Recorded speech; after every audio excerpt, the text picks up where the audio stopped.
안녕하세요. 신동일 꿈발전소 3일 경제독립TV입니다. 이번 시간에는 서강대학교 김영익 교수님을 모시고 시장 전반에 대해서 고견을 들어보는 시간을 갖도록 하겠습니다.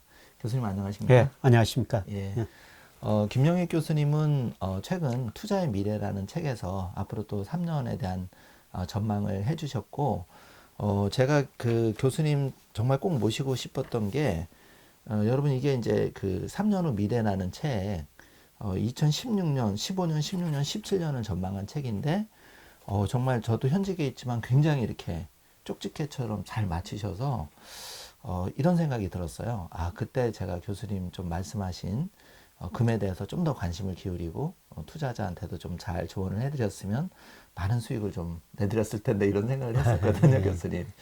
예, 예. 교수님 그냥 최근에 이제 편하게 한번 여쭤보고 예, 싶은데 예, 그 우리 이제 투자자들이 그 중국에 대해서도 관심이 예, 많거든요. 예. 일단은 그 중국 시장에 좀 관심을 많이 가져야 되는 이유가 뭐가 있을까요? 지금 뭐. 예. 예, 제가 뭐 몇 년 전부터 올 상반기에 중국에 예. 투자해가지고 금융으로 국부를 해야 된다. 이런 말씀을 계속 드리고 있는데요. 사실 그동안 중국 경제가 9 내지 10% 성장했으면 투자 중심으로 성장했는데요. 이제 투자해서 1인당 국민소득이 10,000달러가 돌파하면서 소비 중심으로, 그다음에 제조업 중심으로 성장했는데 서비스업 중심으로. 그러니까 앞으로 경제 성장률이 뭐 가격 90%는 어렵고요. 근데 네. 잘해야 한 4, 5%. 근데 아, 질적으로 개선되고요. 그 다음에 저는 중국의 금융시장이 굉장히 빠른 속도로 확대되리라고 보고 있어요. 네. 중국이 그동안 무역 강국, 제조 강국을 했었는데 양적으로는 달성하고 지금 기술 강국, 제조 2025라고 그러죠. 네. 2025년까지 핵심 소재를 자기들이 대부분 생산하겠다는 거거든요. 그 네. 다음에 이제 추구하는 게 금융 강국이에요. 네. 지금 큰 흐름 보면은 금융 강국으로 가는 과정이다. 중국 최근 뭐 채권 시장, 주식 시장 이게 굉장히 빠른 속도로 확대되고 있거든요. 네. 과거에 증권 시장이 발전이 안 됐기 때문에 중국 기업들이 돈을 빌릴 때 네. 은행에서 빌렸는데 네. 지금 은행에서도 돈 빌리지만은 주식시장, 채권 시장을 통해 아주 많은 자금을 조달하고 있어요. 그래서 네. 중국의 금융 시장이 앞으로 굉장히 빠른 속도로 확대될 것이다. 예, 네. 이 과정에서 우리가 그동안은 사실 우리 기업들이 중국에 가가지고 기업을 해가지고 물건을 만들어 팔았는데요. 그거는 어려운 시기고, 네. 그것보다는 중국의 1등 기업, 이 주식을 사가지고, 금융으로 국부를 늘리자. 그런 시기가 저는 지금 다가오고 있다고 생각하고 있기 때문에 네. 계속 그 중국에 관심을 갖자 이런 말씀 드립니다. 네. 그러면은 이제 지금 홍콩 이슈가 미중 무역 전쟁하고 최대 하도로 떠오른 시장에서 떠올랐는데 사실 투자자분들도 걱정이 되게 많으실 거예요. 이제 뭐 홍콩 H주라든지 그런 지수형 상품도 이제 들어가신 분도 있고 여러모로 이제 걱정이 큰데 이 홍콩 문제의 좀 전개는 좀 어떻게 장기적으로는 될 것 같습니까? 예. 그레함 앨리슨 교수 예정된 전쟁이라는 책이 있는데요. 네. 그 전쟁 책 보면은 미중 네. 무역 전쟁 본질이 뭔가. 네. 예, 그래서 이제 무역 전쟁이 금융 전쟁까지 가가지고 잘못하면 무력 전쟁까지 갈 수 있다. 네. 사실 무력 전쟁까지 가면은 네. 모든 전망이 다 의미가 없는 것이죠. 그렇죠. 저는 뭐 금융 전쟁까지 갈 수는 있다고 생각합니다만은 네. 아마 미국이 중국을 계속 여러 가지로 억압할 거예요. 네. 그래서 홍콩 시장이 어려워지고 중국 금융 시장도 좀 더 어려워질 가능성이 있습니다. 네. 근데 멀리 내다 보면은 아마 홍콩이 금융이 저는 상하이로 가라기라고 생각하고 있어요. 아, 상하이 네. 금융시장이 굉장히 빠른 속도로 확대되리라 보고 있거든요. 네. 그리고 아주 그 장기적으로 보면은 세계 경제에서 미국 역할은 축소되고 아시아, 유럽 역할, 특히 유라시아 시대가 저는 도래하라고 보고 아, 있는데요. 네.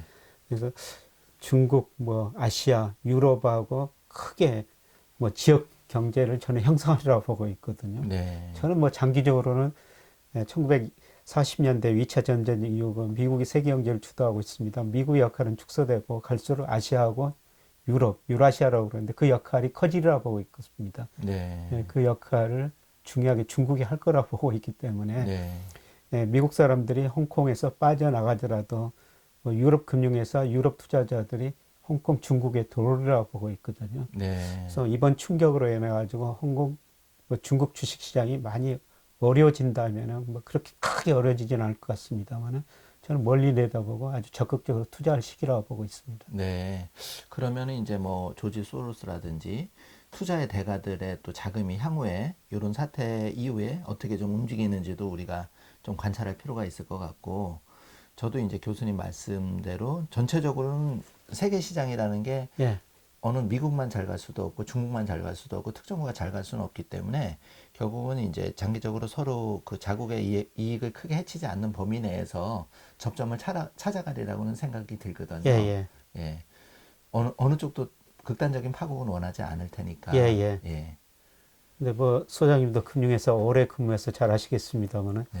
사실 돈이라는 게 눈이 있어가지고 수익률 높으면은 이동을 맞습니다. 하게 예. 되거든요. 네, 지금 트럼프 대통령이 미국의 공적연금을 중국 투자 못하게 만들었는데요. 예. 예. 뭐 그 돈은 중국으로 못 들어갈 수가 있죠. 네. 근데 소로스 같은 사람들, 이런 사람들은 만약 중국에서 수익률이 높다면은 뭐 중국으로 들어갈 겁니다. 그렇죠. 사적 자금은. 예, 예. 예. 저는 이제 그런 자금들이 어떤 식으로 이동하는가 그걸 관찰해야 되고요.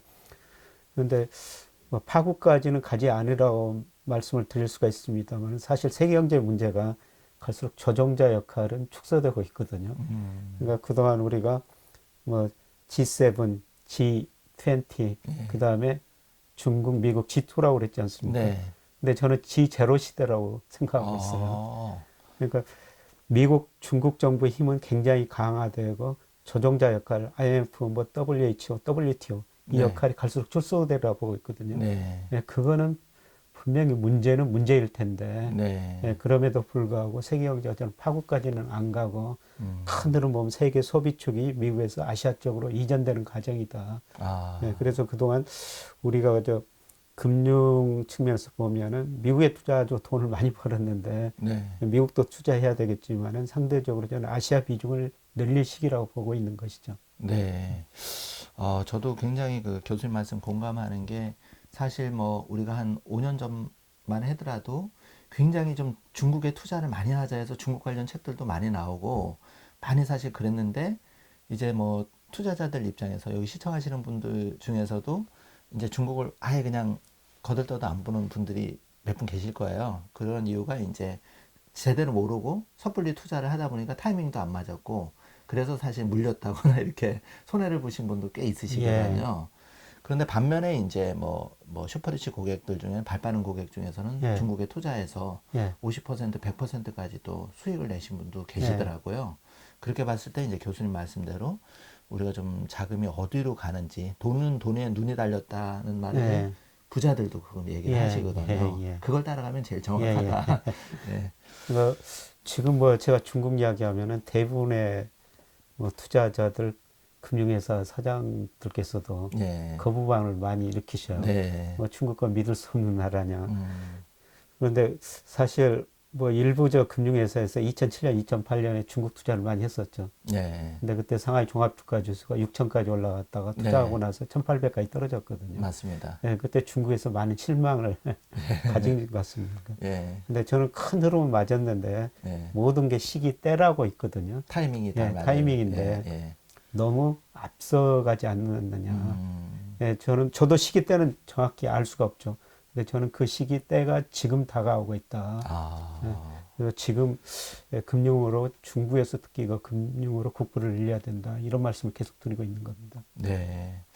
그래서 저도 이렇게 이제 뭐 현업에서 한 32년째 슈퍼리치 자산 관리를 하고 있지만 제가 최근에 갈수록 더 느끼는 거는 정말 이게 철저하게 좀 자산 배분을 하지 않으면 예, 누구도 시장을 사실 아무도 정확하게 그렇죠. 맞출 수는 예, 없으니까 철저하게 자산 배분을 해야 되고 또 이렇게 이제 분할 매수나 분할 매도 전략을 예, 적절하게 예, 해야지만 예, 어떤 자산을 쏠림 투자는 하지 말자. 예, 이거를 철저하게 저도 느끼고 있거든요. 예, 그리고 이제 조금 다른 얘기로 이제 세계가 좀 각자 도생의 예, 시대로 가는 예, 것 같아요. 예, 미국도 뭐 트럼프 취임 이후에 예, 앞으로 또 트럼프가 11월에 재선이 될지 어떨지는 예, 모르겠지만 더 이렇게 각자 도생의 시대로 예, 가고 더욱이 이제 코로나19 사태 이후에 더 그런 게 가소가 될 것 같은데 이제 시장은 더 그렇게 가소가 될 텐데 교수님 그러면 이 개인들 입장에서 사실 우리 꿈발전소도 그렇고 개인 그 개인 절대 다수를 차지하는 개인의 자산 관리를 좀 어떻게 해야 되느냐가 제일 관심이 많거든요. 예, 예. 그런 데 대해서 좀 조언을 해주신다면 어떤 게 있을까요? 말씀하신 것처럼 철저히 포트폴리오를 구성해야 되죠. 미래가 예, 불확실하니까요. 예, 뭐 미국 주식, 중국 주식, 뭐 여러 가지 자산에 그 투자를 해야 되는데요.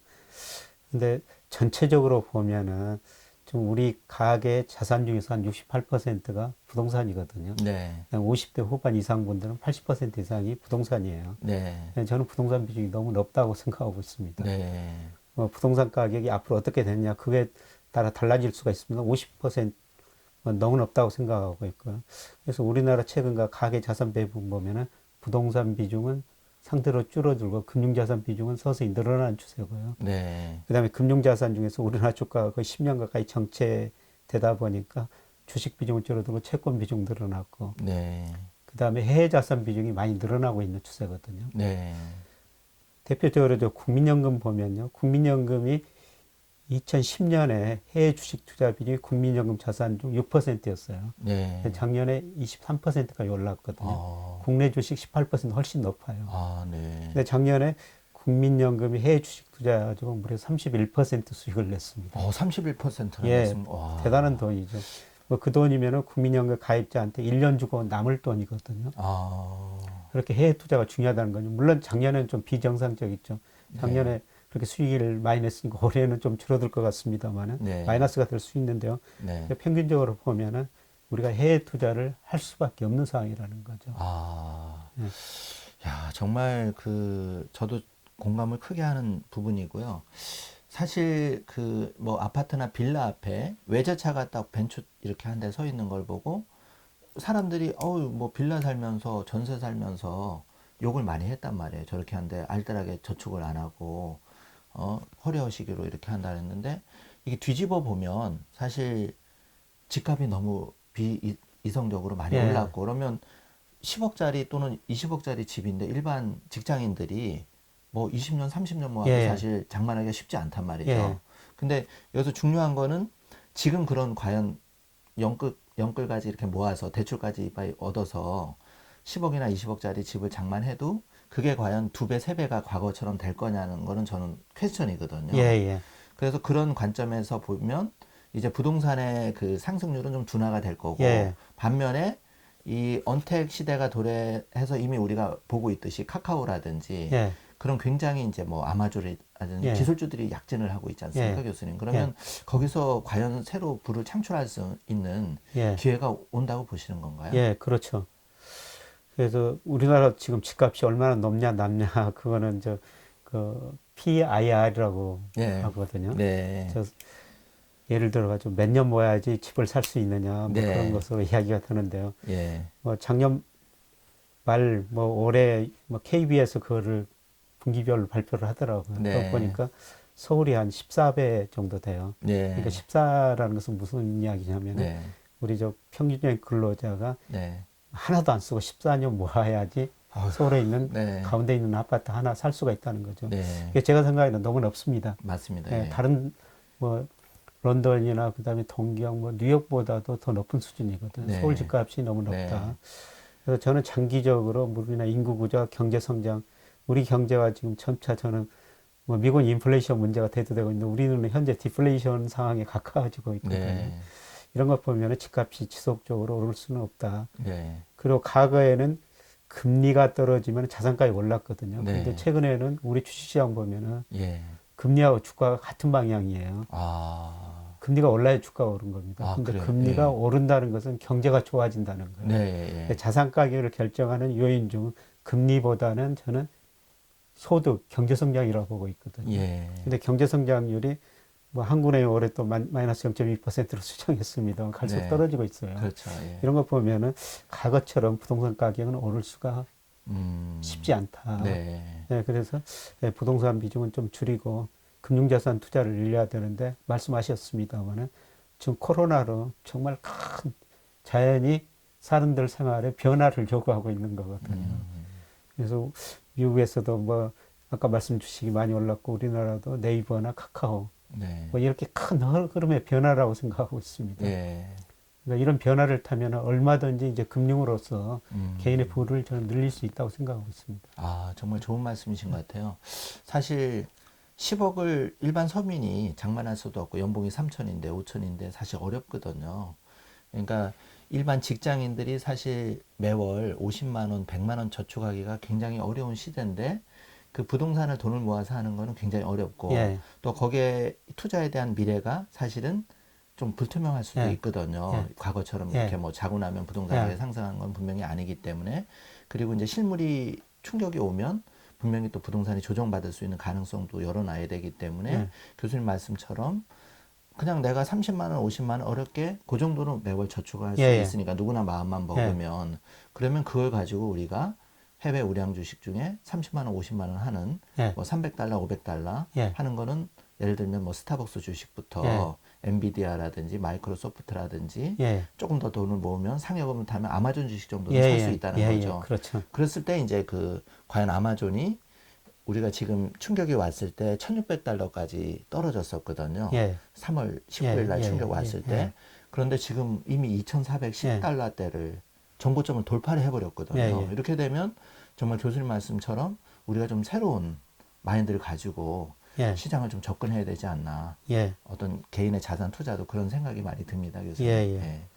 그러니까 가장 중요한 거는 지금 우리 기준금리가 0.5% 시대가 돌아있습니다만은 뭐 저는 뭐 더 멀리 내다보면 0%로 가리라 보고 있거든요. 어, 예, 그래서 저 은행에서 예금해가지고 예. 뭐 수익률 내기는 참 어려운 시대죠. 아마 또 다음 주 되면 정기예금 금리가 더 떨어질 것 같은데 예, 예, 기준금리가 내려서 예. 맞습니다. 예. 예, 그래서 저는 차라리 저 뭐 월급 받아가지고 정기적금 드시는 것보다는 그 돈으로 매달 그 배당형 펀드나 배당형 주식을 사는 게 더 낫다고 생각하고 있거든요. 네. 지금 저 은행에 다니시지만은 은행 저 PBR이 지금 0.34배죠. 굉장히 예. 나요.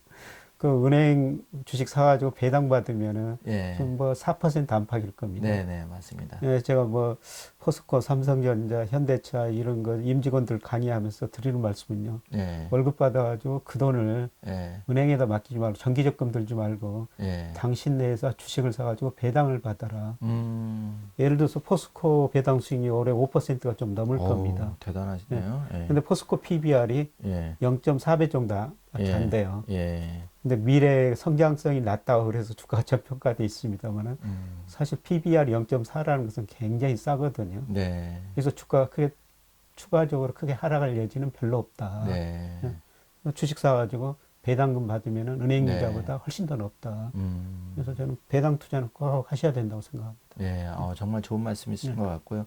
말이 나온 김에 이제 어쨌든 개인 그 부자를 꿈꾸는 경제적인 독립을 꿈꾸는 그래서 이제 사실 경제 독립 3일 경제 독립 TV 신동일 꿈발전소가 있는 건데 이 시청자분들이 제일 궁금해하는 게 그러면 내가 정말 종잣돈이 1,000만 원인데 예를 들면 그리고 매월 저축할 수 있는 게 한 50에서 100만 원인데 그러면 내 포트폴리오는 좀 어떻게 해야 되나 이런 현실적인 문제가 있을 것 같아요. 그래서 지금 시장에서 제일 핫한 이슈가 이제 미국 뭐 우량 주식에 투자라는 질리도록 얘기를 들어보셨을 거고 예, 그 다음에 또 동학개미다 해서 뭐 삼성전자 주식부터 해서 지금 한 20조 가까이 매수를 계속 예, 예, 했었고 그 다음에 이제 말씀하신 중국에 대한 투자 예, 예, 그리고 이제 뭐 레이 달리오가 주장하는 금 투자 예, 그리고 이제 달러도 뭐 계속 나오는 얘기죠. 그래서 요런 이제 교수님이 생각하시는 이 자산들에 대해서 예. 아까 같이 고른 비중이라면 우리가 좀 더 어떤 쪽에 관심을 장단점을 해서 곁들여서 좀 말씀을 해주신다면 예. 구체적으로 뭐 저 개인적으로 보면은 네. 작년 올해까지는 좀 금 투자를 좀 많이 했거든요. 그럼 예, 맞으셨네요. 예. 그래서 저는 이제 금을 좀 줄이고 금값 장기로 상승하려고 예, 보고 예, 있는데요. 예. 올 하반기부터는 중국 비중을 좀 늘리려고 생각하고 있습니다. 중국 비중을. 예. 예. 뭐 중국 내수 우량주 1등주를 직접 살 수도 있지만은 예. 일부가 자산운용사에서 예. 그런 주식을 바탕으로 한 펀드도 판매하고 있고 일부 예. 증권사에서 랩 상품 같은 거 판매하고 있거든요. 예. 예. 예, 그리고 쉽게 그 중국 뭐 우량주로 구성된 ETF 같은 게 있어요. 예, 그런 비중을 좀 늘려고 생각하고 있고요. 예. 예, 그 다음에 금은 저는 계속 좀 더 가지고 가셔도 된다고 생각합니다. 예, 금이 지금 온수당 뭐 1720달러 이 네, 정도 예, 움직이고 예. 있는데 네. 예, 지난번 고점에서 1900달러까지 갔는데 저는 조만간 2000달러 돌파리라고 보고 있어요. 예, 그러면 뭐 늦지는 않은 예, 시점이죠, 예. 지금에도. 예. 그래서 가끔 어떤 분들이 아주 금하고 달러하고 어느 걸 더 높여야 되냐 그러면은 네. 예, 저는 달러는 쓸 만큼만 가지고 계시고 예, 아, 금을 더 많이 가지고 계십시오. 이런 조언을 드립니다. 예, 예, 저는 장기적으로 달러 가치는 하락이라고 보고 있어요. 예. 예. 근데 그 나라 환율이라는 것은 그 나라의 경제력인데 지금 미국 GDP가 세계에서 25% 차지하고 있지만은 장기적으로 보면 추세적으로 하락이거든요. 네. 장기적으로 달러 가치 하락한다. 달러 가치가 하락하면 상대적 금값은 오를 수밖에 없다. 네. 전 세계가 엄청난 좀 유동성을 공급하고 있거든요. 네.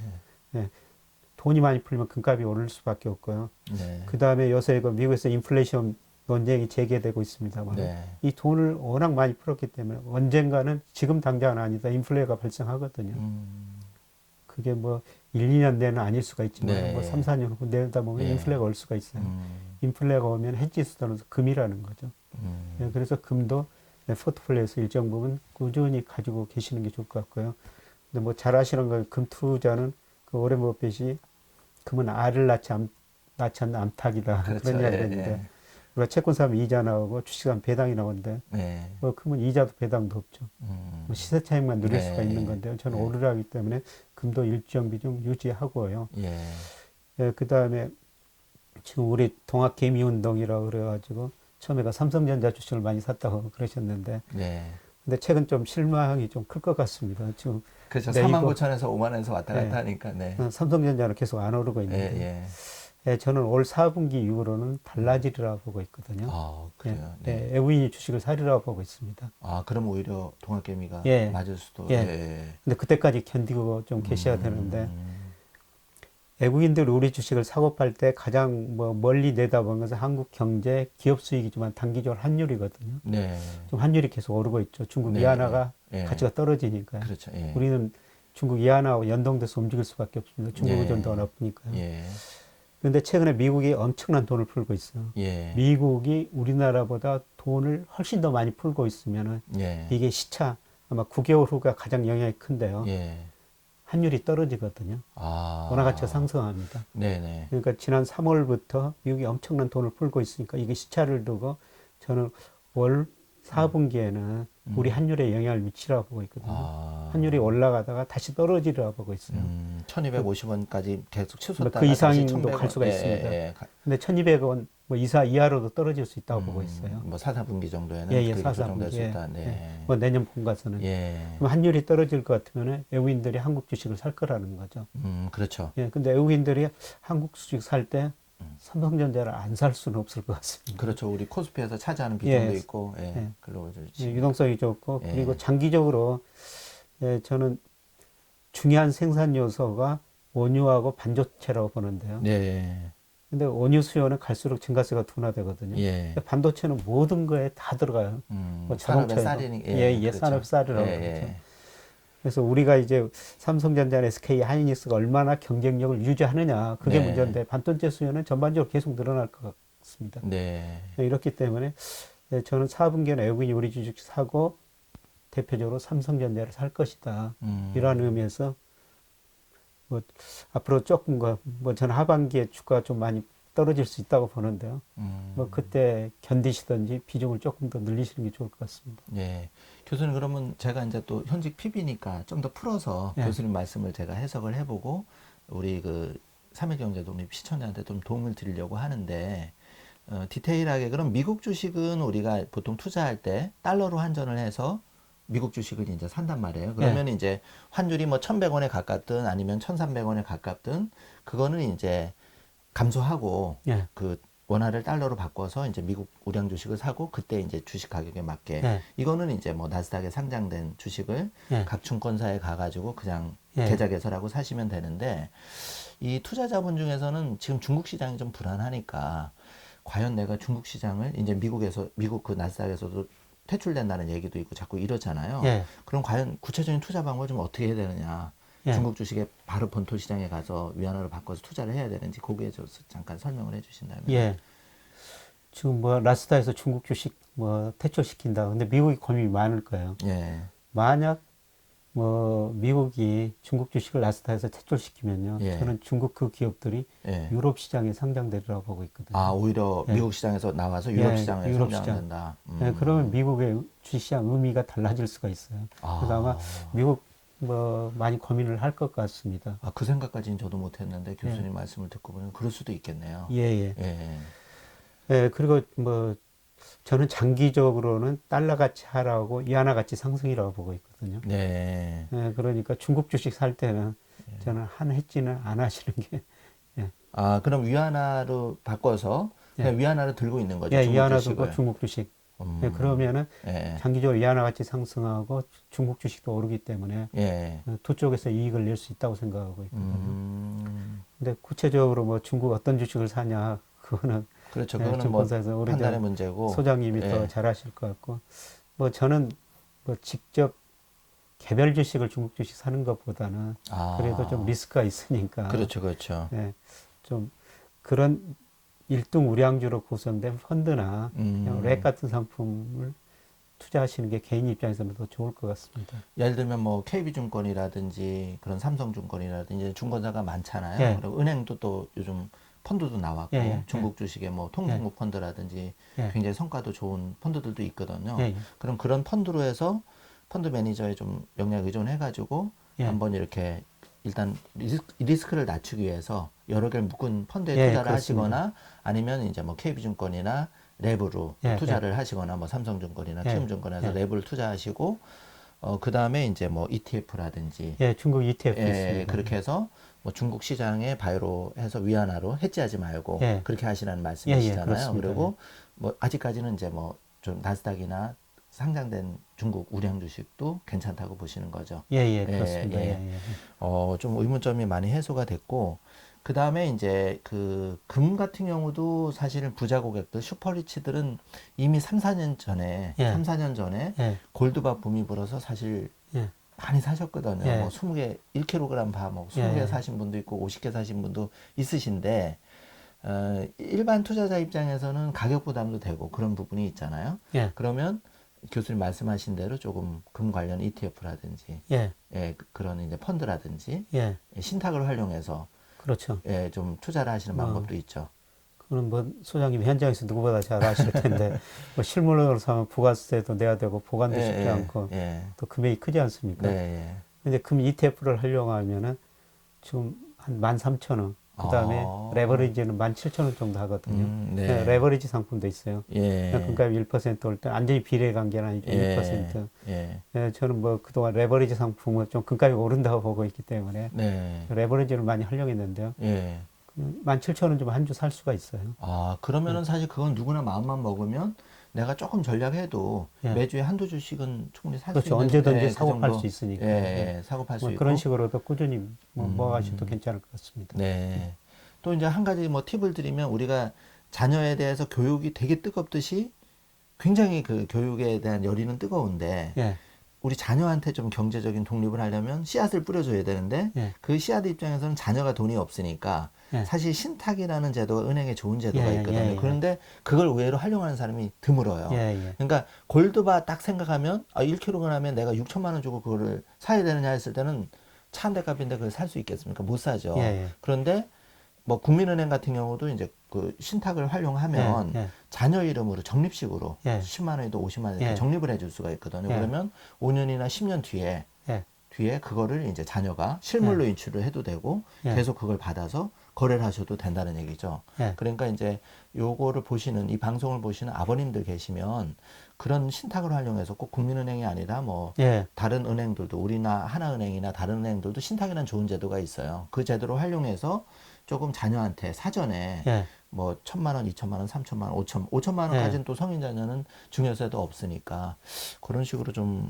불려주면 어떨까 이런 이제 생각도 예. 들고요. 그런 식으로 하면서 자녀분들한테 좀 금융교육을 시키셔야 될 것 같습니다. 아무래도 그렇게 주면은 네. 이렇게 보고 또 공부할 거 아니에요.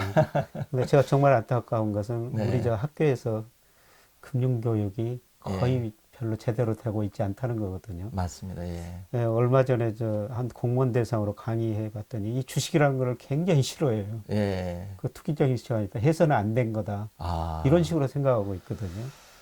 금융에 대해서 학교 다닐 때 전혀 교육을 받지 못했기 때문에 네. 그런 식으로 생각하는데 지금 뭐 저 우리 저 교육부에서 예. 뭐 초등학교부터 금융교육을 좀 많이 시켜야 될 것 같습니다. 사실 저도 큰맘 먹고 이렇게 이제 우리 꿈발전소에서도 3일 경제독립 TV라고 예, 2012년부터 저희가 시작은 했지만 본격적으로 다시 올해 이제 리뉴얼해서 3월 1일부터 저희가 이제 3월 1일이 대한민국 독립 그 3.1절 예, 예, 운동에 촉발된 그 의미가 있는데 예. 저희가 3일 경제독립 TV라고 사실 장명을 한 게 아, 개인의 경제적인 자유도 3.1 운동처럼 예, 나라를 구하기도 어렵지만 예. 개인의 경제 독립도 되게 어려운 문제거든요. 예. 근데 하나씩 풀어가자 그런 의미에서 이제 그렇게 이름을 정했고 예. 이제 교수님을 또 모시고 이렇게 예. 저희가 투자의 조언도 드리고 그런 의미가 있거든요. 굉장히 의미가 깊네요. 네, 그렇습니다. 살아가면서 느꼈습니다만은 사실 뭐 적당한 돈이 있어야 되죠. 예, 그러니까 서펜하우가 돈은 바닷물과 같아가지고 마실수록 목이 탄다 그랬는데 뭐 돈을 그렇게 사랑해서는 안 되는데요. 근데 조지 버나드 셔가 돈이 모든 것은 아니지만 많을수록 좋다. 아, 뭐 이런 이야기를 했는데 살면서 돈은 적당히 있어야지 뭐 독립적인 생활을 할 수가 있는 거죠. 그렇죠. 내 호주머니에 또 사실 있어야 뭐 내가 이렇게 배가 좀 고프지 않아야 곳간에서 인심 난다고 그런 예. 말이 있듯이 남을 좀 주변을 돌아볼 그렇죠. 여유가 있는 것 같고 그거는 누굴 욕할 거는 안 돼요. 일단은 나도 제대로 경제 독립을 못하고 내 가족도 아직 챙기지를 못했는데 남을 이렇게 도와줄 여유가 상대적으로 줄어드는 거거든요. 그런 예. 의미에서 우리가 어떻게 보면 지금 시장 상황을 좀 활용을 해서 예. 제대로 공부하고 올바른 타이밍을 잡고 또 철저하게 자산 배분 전략에 입각해서 좀 접근을 하신다면 예. 이제 좋은 결과가 3년, 5년, 10년 뒤에 있을 것 같은데 그렇게 하기까지가 되게 어려운 것 같습니다, 교수님. 예. 마음을 먹고 예. 내가 은행에 가서 통장을 개설하고 증권 통장을 만들기 이게 너무 어려운 거죠. 예, 이게 그렇습니다. 생각보다 정말 어려워요. 그래서 이제 교수님 말씀 중에 자녀한테 좀 이렇게 씨앗을 먼저 뿌려주자. 예. 저도 되게 그게 공감이거든요. 저도 딸이 2명입니다만 애들한테 한 3년 전에 그런 주식 그거를 만들어줬어요. 예. 그랬더니 말이 필요 없더라고요. 예, 예, 그렇죠. 예. 저도 뭐 애들한테 그걸 좀 시키고 있는데요. 그러니까 처음에 애들한테 돈을 어떤 식으로 좀 줬냐면은 네. 네가 학교에서 장학금을 받으면은 그 돈의 2배를 현금으로 주겠다. 장학금을 받으면? 예, 예. 오. 네, 그런 식으로 해가지고 이제 장학금 음. 받았기 때문에 와. 돈을 좀 줬어요. 예. 네, 그리고 그 돈 가지고 주식 투자를 한번 해봐라. 이것도 레버리지로 하려고 하셔서 구매를 해주셨네. 네, 그래서 예. 뭐 경제 세상에 주식 투자하면 관심을 갖게 되니까. 그러면은 이제 어쨌든 유럽 시장 부분에 대해서 얘기가 나온 김에 마이너스 금리가 이제 나왔는데 이제 독일 마이너스 금리 그래서 이제 화제를 좀 바꿔서 마이너스 금리가 결국은 뭔지 왜 마이너스 금리 시대가 됐는지에 대해서 교수님이 한번 얘기를 해주신다면. 네, 지금 중앙은행 측면에서는 일본하고 유럽 중앙은행이 마이너스 금리를 적용하고 있거든요. 네. 근데 이 마이너스 금리는 고객한테 주는 게 마이너스 금리가 아니라 그런 게 아니군요. 예, 그런 게 아니라 그 저 중앙은행이 좀 경기가 나쁘니까 돈을 풀고 있지 않습니까? 예. 은행한테 돈을 주는데 예. 은행은 그 일정 부분을 우리나라 같으면 요금을 내면 7%를 은행이 한국은행한테 맡겨야 돼요. 야, 그걸 이제 네. 법적 그 지불 준비라고 하죠. 네. 근데 중앙은행 은행에다 돈을 줬는데 그 은행이 가게나 기업에 대출해 줘야 되지 않습니까? 네, 그렇죠. 근데 은행 입장에서 보면은 가게도 부실했고 특히 부실 기업들이 많거든요. 네. 기업에다 대출해도 못 받을 수가 있지 않습니까? 네, 그러니까 그렇죠. 기업 대출 않고 예. 그 돈을 가지고 있는데 그걸 초과지준이라고 그러는데 네. 그거를 중앙은행에다 맡기는 거죠. 아. 네. 그럼 중앙은행 입장에서는 예. 가계 기업 대출하고 돈을 줬는데 예. 왜 나한테 맡기느냐? 맡기고 이자까지 주니까. 예. 예. 그 벌칙을 주겠다. 예, 그 그게 얘기네요. 일본이나 예. 예, 유럽 중앙은행이 도입하는 마이너스 금리거든요. 그럼 일반 투자자 입장에서는 내가 은행에 맡겼을 때 마이너스 금리를 받는 게 아니라 예, 예. 은행에서 한국은행에 맡길 예, 때 예. 그걸 예, 말씀하시는 거네요. 예. 예. 근데 미국이 지금 마이너스 금리를 도입할 것인가? 저는 뭐 빠르면 연말 내년 초에 도입하리라고 보고 있거든요. 미국 경제 회복되더라도 네. 능력 이하로 많이 성장하리라고 보고 있습니다. 예. 근데 소장님이 말씀하신 이제 그랬을 때 이제 국채 수익률이 예. 마이너스까지 갈 수가 있다는 거죠. 그렇죠. 예, 예. 예, 그거는 우리도 이제 돈을 맡기고 보관료를 내야 된다는 의미입니다. 아, 장기적으로는 투자자한테도 그 여파가 오는 거죠. 예, 그렇죠. 예. 그래서 그동안 미국 금리는 아직 마이너스 간 적이 없습니다만은 네. 10년짜리가 마이너스 간 적은 없지만 네. 일본이 마이너스 갔었고요. 예. 그냥 독일도 지금 마이너스지 않습니까? 아, 예, 그거는 돈 보관료를 내야 된다 그런 의미고요. 네. 예, 저는 미국도 뭐 내년 조금 멀리 보면은 국채 수익률이 마이너스도 갈 수 있다고 생각하고 있거든요. 뭐 그렇게 되면은 우리가 저 국채 사면서 돈을 내야 되는 거죠. 네. 근데 보관료를 내면서 왜 그런 국채를 사느냐? 그렇죠. 그게 궁금하죠. 근데 마이너스가 더 마이너스 폭이 더 커질 것 같기 때문인 겁니다. 아, 마이너스가 더 예. 시장이 더 안 예, 좋아지고 그러면 거꾸로 예. 채권 가격은 올라가죠. 예, 그렇죠. 예. 내가 들고 있는 예, 마이너스 1%짜리는 예. 나중에 마이너스 5%된 것보다 더 예, 그렇게 되면 채권 가격이 올라가니까 예. 그런 기대를 가지고 마이너스 금리인데도 채권을 사게 되는 것이죠. 예, 오히려 마이너스 1, 2%일 때 사놓으면 나중에 마이너스 10%될 때보다 예. 더 채권 가격이 예, 먼저 올라갈 산 수 사람이 올라가니까. 예, 예, 그렇군요. 그러면 그런 관점에서 본다면은 이제 우리가 이제 포트폴리오 분산 차원에서 미국 국채도 생각해 볼 수가 있고 또 이머징 시장 중에는 또 그 비과세 혜택 때문에 브라질 채권 투자자도 좀 예. 있으신데 그러면 이런 데 대한 좀 투자하는 거는 좀 장기적으로는 좀 어떻게 보시나요? 네, 장기적으로 이제 채권 투자에서는 큰 돈 버는 시대는 거의 지나가고 있다고 생각하고 있습니다. 과거에는 금리도 예. 높았지만 지금 좀 그러니까 낮아지고. 채권 금리 수익률을 결정하는 게 결국 물가거든요. 네. 그러니까 미국을 기준으로 보면 1950년에서 1980년까지는 물가가 장기적으로 올랐어요. 네. 예, 인플레 시대였죠. 네. 근데 1980년 이후로 지금까지 물가가 굉장히 안정되거든요. 디스인플레이션 시대라고 아, 하죠. 디스인플레이션. 물가가 떨어지니까 채권 네. 수익률이 떨어졌죠. 네. 예를 들어서 1980년 10월 무렵이었었는데 그때 미국 국채 수익률이 16%까지 갔었어요. 오. 10년짜리가. 예. 근데 그게 지금 0.7%니까 예. 그동안 금리가 계속 떨어져서 채권 투자는 돈을 벌었었죠. 과거에 투자하시면 돈을 예, 벌었죠. 계속 채권 투자해가지고. 근데 금리가 여기서 0%까지 마이너스까지 갈 수도 있어요.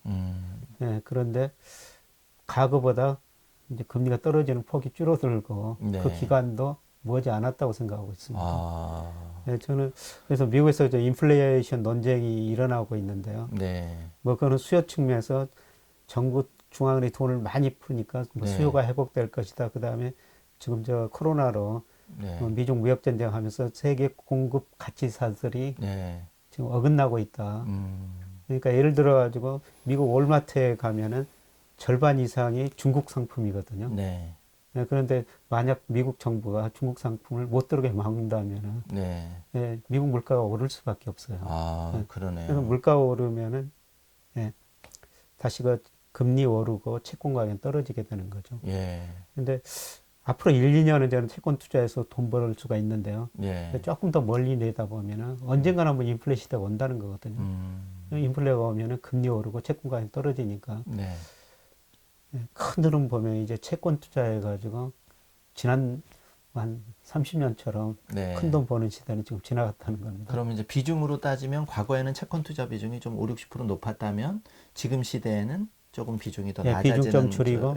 가고 예. 오히려 해외 우량 주식이나 예, 우량 주식. 이런 직접 투자 방식 또는 ETF나 간접 투자 방식의 예. 우량 주식에 대한 예. 비중이 좀 더 늘어나야 주식 된다. 비중을 좀 늘려야 된다는 아, 겁니다. 과거에 비해서 예, 그런 예. 말씀이시네요. 예, 예, 네. 그리고 이제 그러면 뭐 조심스럽긴 하지만 어쨌든 추세가 마이너스 금리로 계속 전 세계적으로 선진국들도 간다면 결국은 한국도 이제 말씀하신 대로 언젠가일지는 모르겠지만 마이너스 금리 시대가 온다면 정말 그 투자의 패러다임 자체도 이제는 많이 바뀌어야 되지 않을까. 예, 예. 예. 그러니까 우리나라는 뭐 국채 10년짜리가 마이너스까지 일본처럼 가지는 않으라고 보고 있는데요.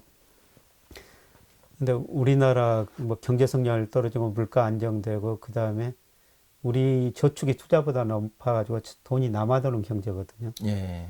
그 다음에 은행들이 과거에는 기업 대출을 많이 했지만은 예.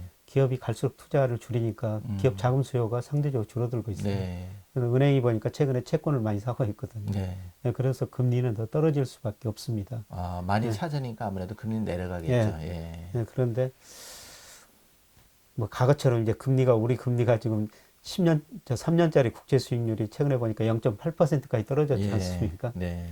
이제 채권에서 과거처럼 큰 돈 버는 시대는 아니라는 것이죠. 네. 예, 그래서 뭐 전 세계적으로 그렇고 우리나라도 그렇고 그동안 채권 비중을 굉장히 높여놨다면 좀 줄이고 상대적으로 주식 비중, 우량 주식 비중을 늘려야 되는데 예, 그것도 우리나라 주식도 좋지만은 저는 뭐 미국 특히 중국 주식 비중을 늘리는 게 좋다고 생각하고 있습니다. 예. 이번 코로나 사태가 저는 뭐 큰 사회 경제적 면에서 두 가지 의미가 있다고 생각하고 있거든요. 네.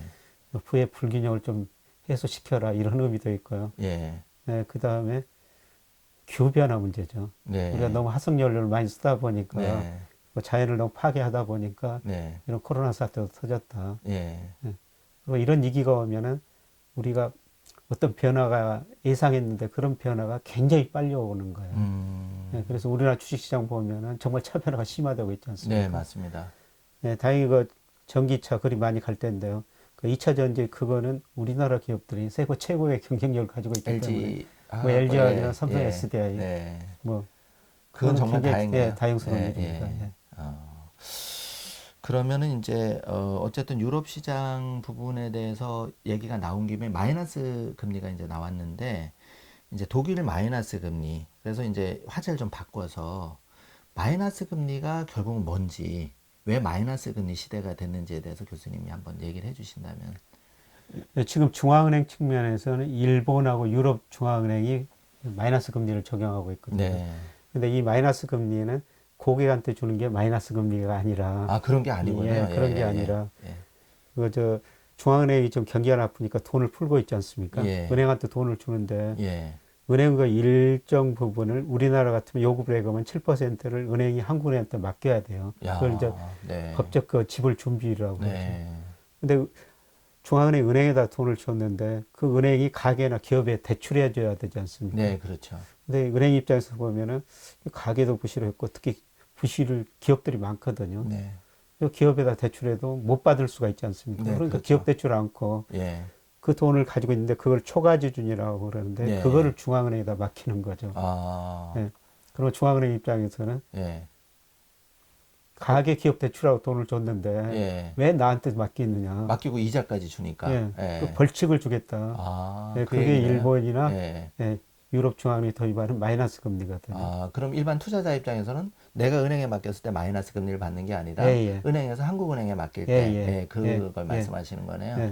예. 근데 미국이 지금 마이너스 금리를 도입할 것인가? 저는 뭐 빠르면 연말 내년 초에 도입하리라고 보고 있거든요. 미국 경제 회복되더라도 네. 뭐 능력 이하로 많이 성장하리라고 보고 있습니다. 예. 근데 소장님이 말씀하신 이제 그랬을 때 이제 국채 수익률이 마이너스까지 갈 수가 있다는 거죠. 그렇죠. 예, 예. 예, 그거는 우리도 이제 돈을 맡기고 보관료를 내야 된다는 의미입니다. 아, 장기적으로는 투자자한테도 그 여파가 오는 거죠. 예, 그렇죠. 예. 그래서 그동안 미국 금리는 아직 마이너스 간 적이 없습니다만은 10년짜리가 마이너스 간 적은 없으면 일본이 마이너스 갔었고요. 예. 그냥 독일도 지금 마이너스지 않습니까? 아, 네, 그거는 돈 보관료를 내야 된다 그런 의미고요. 네. 네, 저는 미국도 뭐 내년 조금 멀리 보면은 국채 수익률이 마이너스도 갈 수 있다고 생각하고 있거든요.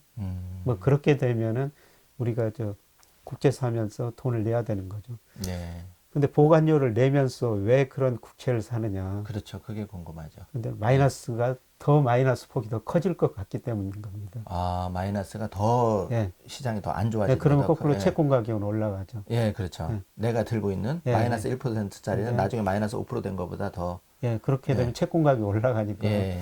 그런 기대를 가지고 마이너스 금리인데도 채권을 사게 되는 것이죠. 예, 오히려 마이너스 1, 2%때 사놓으면 나중에 마이너스 10% 때보다 더 채권 가격이 예, 먼저 올라갈 산 수 사람이 올라가니까. 예, 예, 그렇군요. 그러면 그런 관점에서 본다면은 이제 우리가 이제 포트폴리오 분산 차원에서 미국 국채도 생각해 볼 수가 있고 또 이머징 시장 중에는 또 그 비과세 혜택 때문에 브라질 채권 투자자도 좀 예. 있으신데 그러면 이런 데 대한 좀 투자하는 거는 좀 장기적으로는 좀 어떻게 보시나요? 네, 장기적으로 이제 채권 투자에서는 큰 돈 버는 시대는 거의 지나가고 있다고 생각하고 있습니다. 과거에는 금리도 예. 높았지만 지금 점점 그러니까 낮아지고. 채권 금리 수익률을 결정하는 게 결국 물가거든요. 네. 그러니까 미국을 기준으로 보면은 1950년에서 1980년까지는 물가가 장기적으로 올랐어요. 네. 예, 인플레 시대였죠. 네. 근데 1980년 이후로 지금까지 물가가 굉장히 안정되거든요. 디스인플레이션 시대라고 아, 그러죠. 디스인플레이션. 물가가 떨어지니까 채권 네. 수익률이 떨어졌죠. 네. 예를 들어서 예, 1980년 10월 무렵이었었는데요. 그때 미국 국채 수익률이 16%까지 갔었어요. 오. 10년짜리가. 예. 근데 그게 지금 0.7%니까 예. 그동안 금리가 계속 떨어져서 채권 투자는 돈을 벌었었죠. 과거에 투자하시면 돈을 예, 벌었죠. 계속 예, 채권 예, 투자해가지고. 예. 근데 금리가 여기서 0%까지 마이너스까지 갈 수도 있어요. 음. 예, 그런데 과거보다 이제 금리가 떨어지는 폭이 줄어들고 네. 그 기간도 머지 않았다고 생각하고 있습니다. 아. 예, 저는 그래서 미국에서 이제 인플레이션 논쟁이 일어나고 있는데요. 네. 뭐 그거는 수요 측면에서 정부 중앙은행이 돈을 많이 푸니까 뭐 네. 수요가 회복될 것이다. 그 다음에 지금 저 코로나로 네. 미중 무역 전쟁하면서 세계 공급 가치사들이 네. 지금 어긋나고 있다. 음. 그러니까 예를 들어 가지고 미국 월마트에 가면은 절반 이상이 중국 상품이거든요. 네. 예, 그런데 만약 미국 정부가 중국 상품을 못 들어오게 막는다면은 네. 예, 미국 물가가 오를 수밖에 없어요. 아, 예, 그러네요. 그래서 물가가 오르면은 예, 다시 그 금리 오르고 채권 가격이 떨어지게 되는 거죠. 예. 근데 앞으로 1, 2년은 저는 채권 투자해서 돈 벌 수가 있는데요. 예. 조금 더 멀리 내다보면은 언젠가는 한번 인플레 시대가 온다는 거거든요. 인플레가 오면은 금리 오르고 채권 가격이 떨어지니까 네.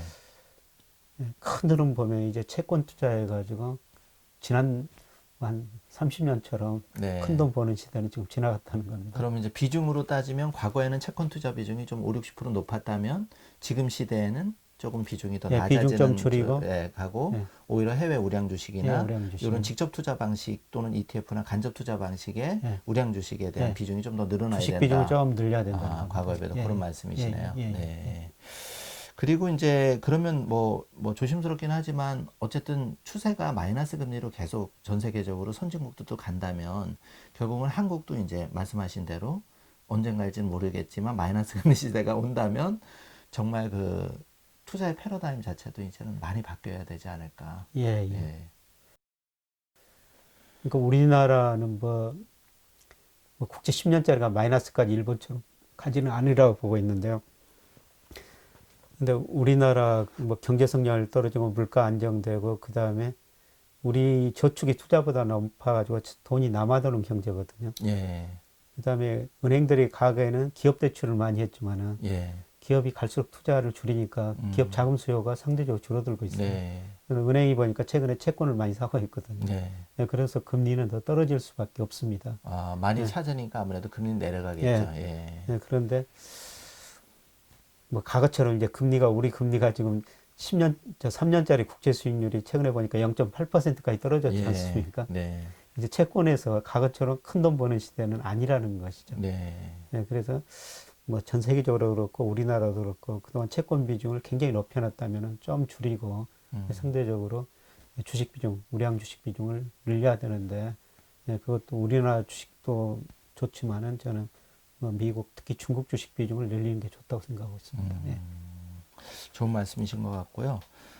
그러면 이제 이번 시간은 이 정도로 마무리하고요.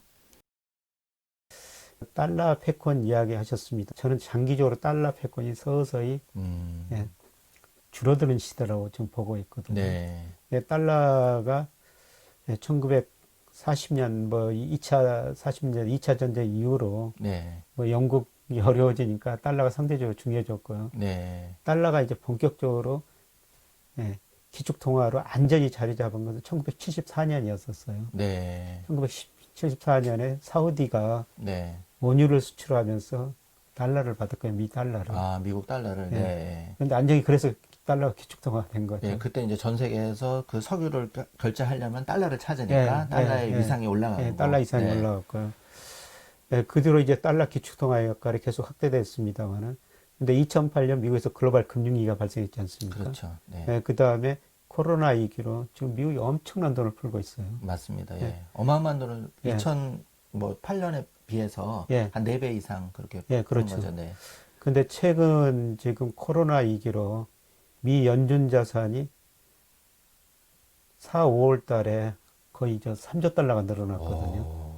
그래서 역사상 사상 예. 처음으로 7조 달러가 넘어갔어요. 예. 네, 그만큼 미국 돈이 많이 풀고 있는 거죠. 예. 근데 결국 그렇게 돈을 풀면은 그 돈 예. 가치가 떨어지게 떨어질 수밖에 되거든요. 없고요. 네. 네, 그래서 저는 단기적으로 달러 기축통화 역할은 축소되고 있고, 음. 그러면 그 역할을 누가 대신할 것인가? 유로와 엔화일 것인가? 음. 저는 그건 아니고, 음. 예, 저는 그 역할을 아주 느리겠지만은 중국 위안화라고 보고 있거든요. 아, 중국 위안화가. 예, 네. 그러니까 세계 경제 차지하는 비중이 작년 기준으로 미국 25%고 중국이 한 16% 되거든요. 네. 그런데 2030년 가면은 중국 비중이 미국 비중을 좀 넘어서게 돼요. 아, 머지않은 미래 예, 한 예, 7년, 뭐 7, 8년 예, 뒤에는 예. 그렇게 되겠네요. 네. 예. 그거를 환율이 반영할 거라는 거죠. 음. 예, 그리고 조금 극단적인 거라고 가정할 수가 있습니다만 최근에 그 이슈가 되는 게 지금 미중 무역 전쟁이 확대되면서 금융 전쟁까지 갈 수 있다. 그동안 중국이 미국으로 수출해서 돈 벌어가지고 그걸 미 국채를 사줬거든요. 네. 지금 한 1조 800억 달러 그렇죠. 정도 가지고 네. 있습니다. 네. 예, 그거를 팔아버릴 수도 있다. 팔으면은 이제 강하게 맞부딪히면서 팔아서 다시 달러 가격은 더 떨어지고, 예, 달러 가치가 굉장히 예, 불안해지죠. 예, 예, 예. 불안해지면서 이제 금으로 한번 오히려 살 흔들어 수도 보겠다. 있고, 예, 그렇죠. 예. 그런 의도가 있고요. 그 다음에 그 더 중요한 것은 뭐냐면은 중국이 지금 원유는 세계 13% 수요를 하고 있고요. 네. 그 다음에 구리, 철강이고 원자재는 50% 이상을 중국이 사고 있거든요. 네. 근데 중국이 그 원자재를 사면서 달러 대신 위안화를 줘버릴 수가 있다는 거죠. 아, 그러면 이제 어쨌든 사는 사람이 갑 입장이니까 위안화로 결제하면 시장에 서서히 예. 달러에서 위안화 결제 수가 예. 늘어나면서, 그동안 중국이 이제 예. 달러를 결제할 수밖에 없던 거는 미국하고 교역해가지고 뭐 중국이 2001년에 WTO 세계무역기구에 가입했는데 작년까지 5조 1천억 달러 무역 흑자를 냈어요. 네. 그러니까 달러를 받았으니까 그 달러를 어딘가 써야 되죠. 그렇죠. 그러니까 예. 중국이 수입하면서 달러가 남아돌기 때문에 달러를 주고 수입을 해야 되는데 네. 지금 중국의 경상수지 흑자가 GDP 대비 지금 1% 미만으로 떨어지고 있거든요. 예. 달러가 그렇게 중국이 많지 않다는 겁니다. 네. 그래서 저는 중국이 어느 시점에서 예. 예를 들어서 우리 상품 사가면서 중국이 달러 안 주고 위안화 주면 우리 입장에서는 위안화 받아야 되죠. 받을 수밖에 없는 거예요. 예. 뭐 사는 사람이 주면 받아야 되죠. 예. 예. 그럴 가능성이 있다는 것이죠. 예. 그럼 앞으로는 이제 교수님 말씀대로 여태까지는 달러 패권으로 그런 메커니즘으로 움직였는데 장기적으로는 이제 위안화도 예. 좀 더 관심을 가지고 어떤 자산의 편입 비중을 조금씩 늘려갈 필요는 있다. 예, 예. 그래야지만 좀 안전하게 관리가 될 수도 있다는 예. 말씀이시네요. 예, 중국 위안화가 기축통화는 될 수가 없어요. 지금 달러처럼. 네. 그런데 아, 그거는 갈수록 그렇게 쉽게는, 쉽게 안 되죠. 네, 예. 왜냐면 그렇게 되려면 아무리 GDP를 예. 2003년 뛰어넘었다 해도 예. 또 다른 문제들이 해결이 돼야 예. 되니까. 예, 특히 세계 패권 국가가 되려면은 경제도 중요하지만은 이념 뭐 이런 것들이 있어야 하거든요. 그렇죠. 지금은 예. 이제 집단지도 체제고 예. 또 1인 공산당 체제니까. 그래서 영국은 시장주의, 네. 그거로 뭐 글로벌 패권을 잡았었고요. 그다음에 네. 미국은 자유주의, 뭐 개인 자유 이런 것 가지고 패권을 잡았고 경제도 컸지만은 네. 중국은 사실 그런 것이 없기 때문에 네. 중국이 그 패권 국가도 될 수도 없지만 경제적 측면에서 보면은 달러 역할은 계속 상대적으로 축소되고 위안화 역할이 계속 커질 거라는 거죠. 교수님, 그러면 그런 관점에서 이렇게 우리가 글로벌 전염병 사태 때문에 전 세계적으로 새로운 이제 패러다임이 도래되는데 그런 관점에서 보면은 비트코인이라든지 이런 이제 화폐들이 이런 시장의 어떤 그런 시스템을 좀 대체하는, 뭐 중국도 그런 쪽 비트코인이나 이런 자국의 그런 그 화폐를 만들고 있다고 얘기를 하더라고요. 예, 지금 중앙은행이 좀 그동안은 그 비트코인 하면 주로 사적인 예. 개인이나 기업들이 만들어 가지고 했는데 네, 저는 그런 시대는 가고 중국 중앙은행이 네. 지금 가상화폐를 만들었지 않습니까? 네, 가상화폐를 그 정부 주도로 만들어서, 예. 그러니까 그게 굉장히 큰 의미가 있다고 생각해요. 그러니까 좀 먼 일이지만 아까 말씀드렸습니다만은 뭐 지금 그게 시스템이 중국에는 어느 정도 갇혀 있거든요. 네. 예, 그거를 자기들이 물건 사는 상대국한테도 네. 그걸 요구한다는 거죠. 네. 예, 그래서 가상화폐로 준다는 거죠. 중국 중앙은행이 발행한. 그렇죠. 네. 예, 저는 큰 변화라고 생각하고 예. 있어요. 그 좀 다른 얘기긴 하지만 페이스북에서 이제 그 리브라 그 화폐를 예. 만든다고 했을 때 사실 저는 이제 이렇게 생각했거든요. 그러니까 화폐는 그래도 결국은 저 신뢰 문제가 담보가 돼야 되기 때문에 어떤 특정 개인이나 개인 기업이 아무리 글로벌 기업이라고 해도 전 세계 상대로 그거는 좀 어렵지 않나. 그런 의미에서 이제 교수님이 뭐 중국 정부든 예. 아니면 미국 정부든 예. 한국 정부든 예. 또는 유럽의 특정 정부든 해서 결국은 그게 담보로 한 예. 그 가상화폐가 예. 앞으로는 조금 오는 그렇죠. 시대가 올 수도 있. 저는 중앙은행 가상화폐가 있죠. 뭐 저 페이스북이 하면 어느 정도 영향력이 있을 것 같은데, 예, 근데 화폐라는 것은 국가 권력이거든요. 맞습니다. 예, 예, 그 화폐는 권력이 없을 거라는 거죠. 그래서 앞으로 중앙은행이 만드는 가상화폐 이런 예. 것들이 널리 퍼지는 시대가 도래할 것 같습니다. 그러면 이제 그 지금 요 시간을 요약하면 자본주의 시장은 결국은 이제 좀 이렇게 신용이 팽창할 수밖에 없는 시스템인데 예. 이런 상태에서는 돈의 가치는 뭐 달러든 위안화든 조금 잘 살펴서 안분을 좀 해서 가져가야 된다는 부분이고 예. 실물도 당연히 이제 화폐 가치가 떨어진다고 보면 부동산이든 금이든 또는 뭐 이런 거는 좀 우리가 포트폴리오에 넣어서 배분을 예. 해야 될 것 같고 일반 이제 개인 투자자 관점에서는 이 자본주의의 좀 역차별을 내가 이렇게 제도적으로 극복할 수는 없지만 어쨌든 우리가 경제 독립을 하고 좀 부자가 되기 위해서는 힘들더라도 종잣돈을 마련하고 그거를 올바른 방향으로 투자할 수밖에는 없을 것 같아요, 교수님. 예, 금융시장을 활용해야죠. 예, 자본주의 모순이지만은 예, 차별화된 기업에 투자할 수밖에 없죠. 예.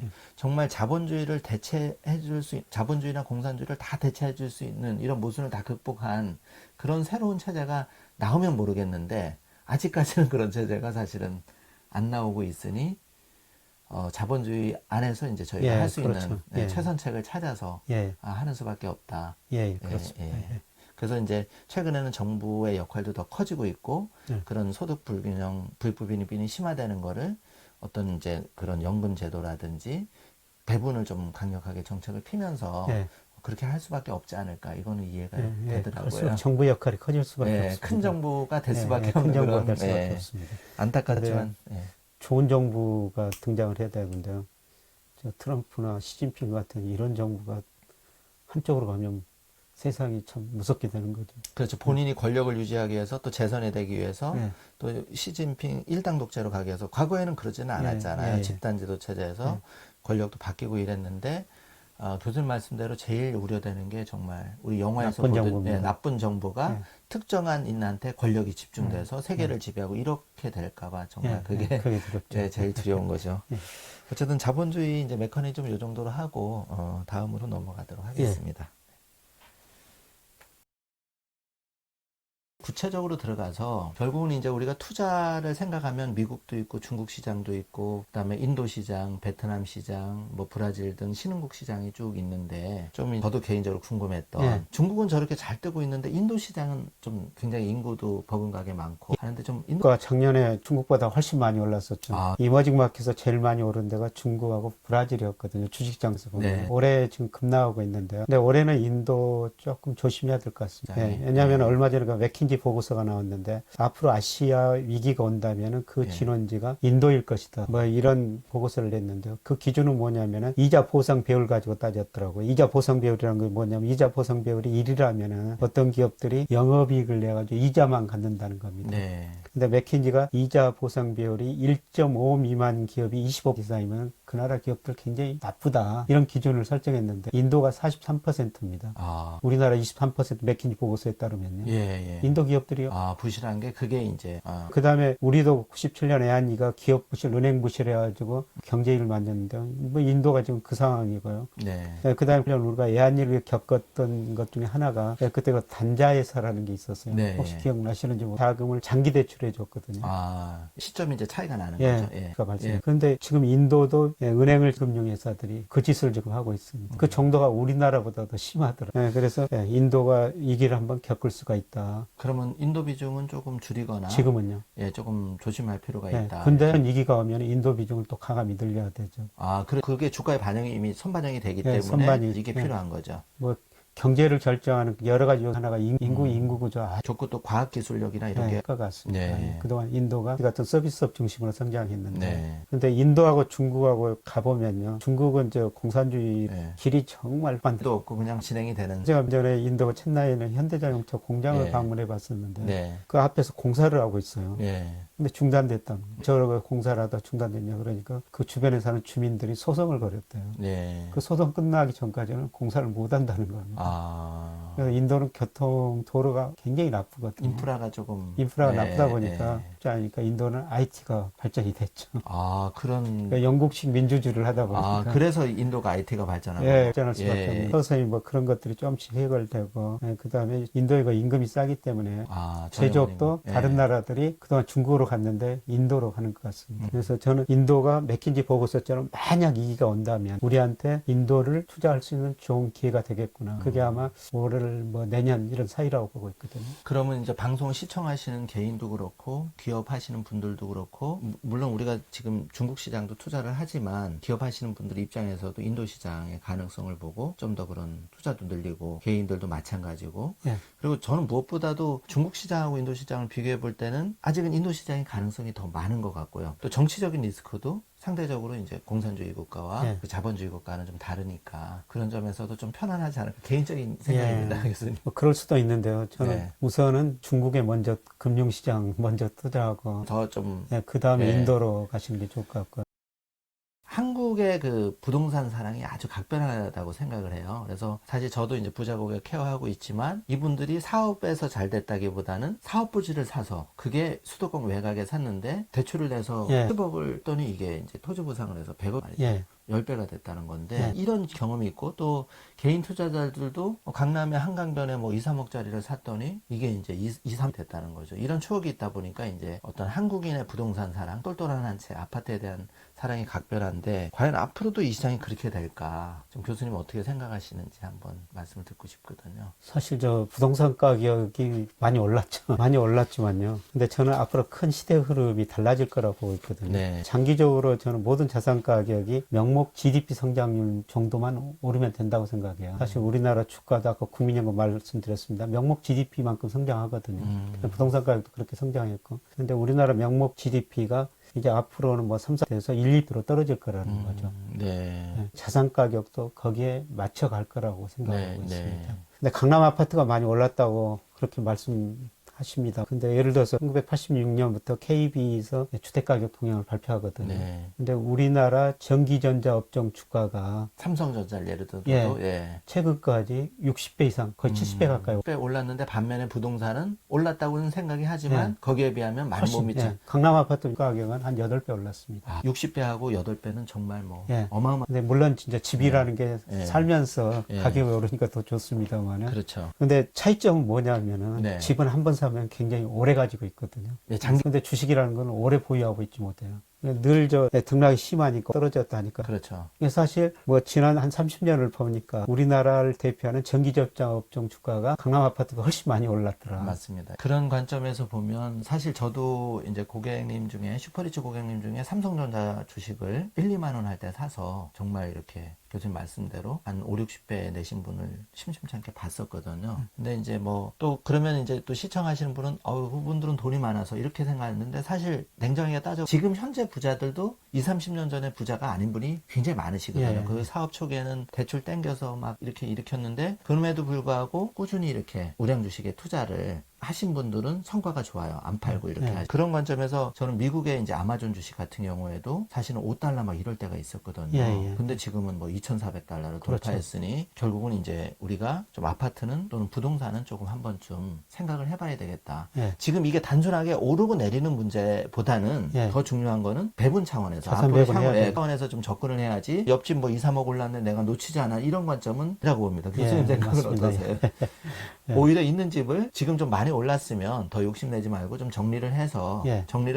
차라리 그 자금을 가지고 우리 소중한 자녀한테 예. 또는 나한테 자산 배분을 좀 해놓자. 저는 이런 관점이거든요. 그러면 그게 오히려 월세 받는 것보다 예. 배당 수익이라든지 주가 상승이 더 있다고 저는 개인적으로 예. 생각하는 사람입니다. 예, 예. 뭐 부동산 가격이 계속 올랐기 때문에 집 땅이 투자재라고 생각했는데요. 네. 그냥 저는 앞으로 집은 소비재다. 집은 단순하게 사는 데다. 거주하고 예. 이런 식으로 좀 인식이 바뀌어야 될 것 같고요. 부동산이라는 것은 첫 번째, 두 번째도 뭐 로케이션, 이치라고 그러죠. 네. 그대로 오를 수가 있어요. 그런데 평균적으로는 참 우리 인구 고령화, 우리나라 GDP 늘어나는 속도 같은 거 볼 때는 가급적 오르기는 힘들죠. 이렇게 좀 볼 수가 있을 것 같고요. 역시 그 아주 차별화.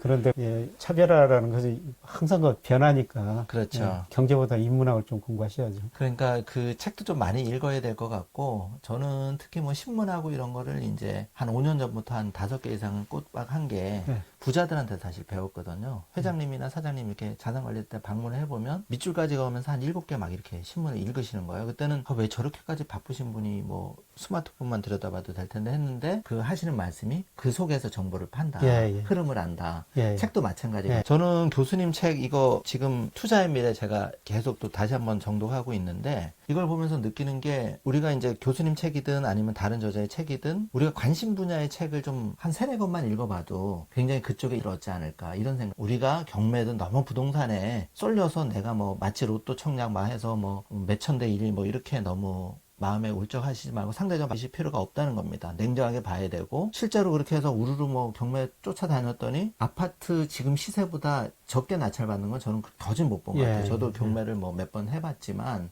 그래서 이제 좀 실속을 차리고 냉정하게 볼 때가 됐다. 부동산 시장은 생각보다 많이 올라 있을 좀 보여지는 거죠. 그리고 교수님 말 공감되는 게 명목 GDP 성장률이 이제 되고 있고 그게 1-2%대로 내려왔기 때문에 과거 뭐 두 자리 투자로 이렇게 올라가기 좀 어렵다고 보여지는 거죠. 그리고 또 중요한 게 정부에서 각종 규제가 지금 아주 그러니까 이기는 시장은 없다고 부동산 시장에서. 저는 뭐 부동산 경기가 지금 큰 흐름 보면 꺾이고 있다는데요. 근데 정부 규제가 쉽게 바뀌지는 않을 것 같습니다. 이번에 정부에 그 정책하신 분들의 사고를 이해하시기에는 칼 폴라니가 쓴 위대한 상가인데 거대한 전환이라는 책이 있어요. 거대한 전환. 조금 책이 두껍고 내용도 좀 쉽지 않습니다만 핵심은 이거 그냥 모든 상품시장에서 결정돼야 되지만은 3가지는 정부가 강력히 개입해야 된다. 토지, 집, 2번째 노동시장, 3번째 금리거든요. 정책하신 분들이 뭐 그런 사고에 많이 접근해 있지 않느냐. 그런 게 약간은 어느 정도 부동산 경기가 침체에 빠지느냐 하면 그 규제를 크게 낮아 보입니다. 어떻게 보면 이제 다른 시각이 있지만 부동산에 대해서 서민 입장에서는 내가 20-30년을 열심히 성실하게 모았는데도 집을 못 산다는 건 문제가 있죠. 그래서 교수님 말씀하신 대로 조금 정책도 그런 좀 배려 차원이 있는 거고 그게 이제 좀 상대적으로 봐야 된다는 거죠. 그리고 추세는 지금 바뀌었고 그래서 이제 이번 시간 정리하자면 우리가 과거에는 이제 그 금융 통계로 봐도 부동산 비중이 60에서 70%까지 갔는데 그런 비중들이 슈퍼리치 부자 50대로 좀 낮아지고 있다. 그 낮아진 비중이 해외 우량 주식이라든지 시간은 그렇게 마무리를 하면 될 것 같습니다. 김영익 교수님은 투자의 미래라는 책에서 앞으로 또 3년에 대한 전망을 해주셨고 제가 그 교수님 정말 꼭 모시고 싶었던 게 여러분 이게 이제 그 3년 후 미래라는 책 2016년, 15년, 16년, 17년을 전망한 책인데 정말 저도 현직에 있지만 굉장히 이렇게 쪽집게처럼 잘 맞히셔서 이런 생각이 들었어요. 그때 제가 교수님 좀 말씀하신 금에 대해서 좀 더 관심을 기울이고 투자자한테도 좀 잘 조언을 해드렸으면 많은 수익을 좀 들 텐데 이런 생각을 했었거든요. 교수님 그냥 최근에 이제 편하게 한번 여쭤보고 싶은데 그 이제 투자자들이 그 중국에 대해서도 관심이 많거든요. 일단은 그 중국 시장에 좀 관심을 많이 가져야 되는 이유가 뭐가 있을까요? 지금 뭐.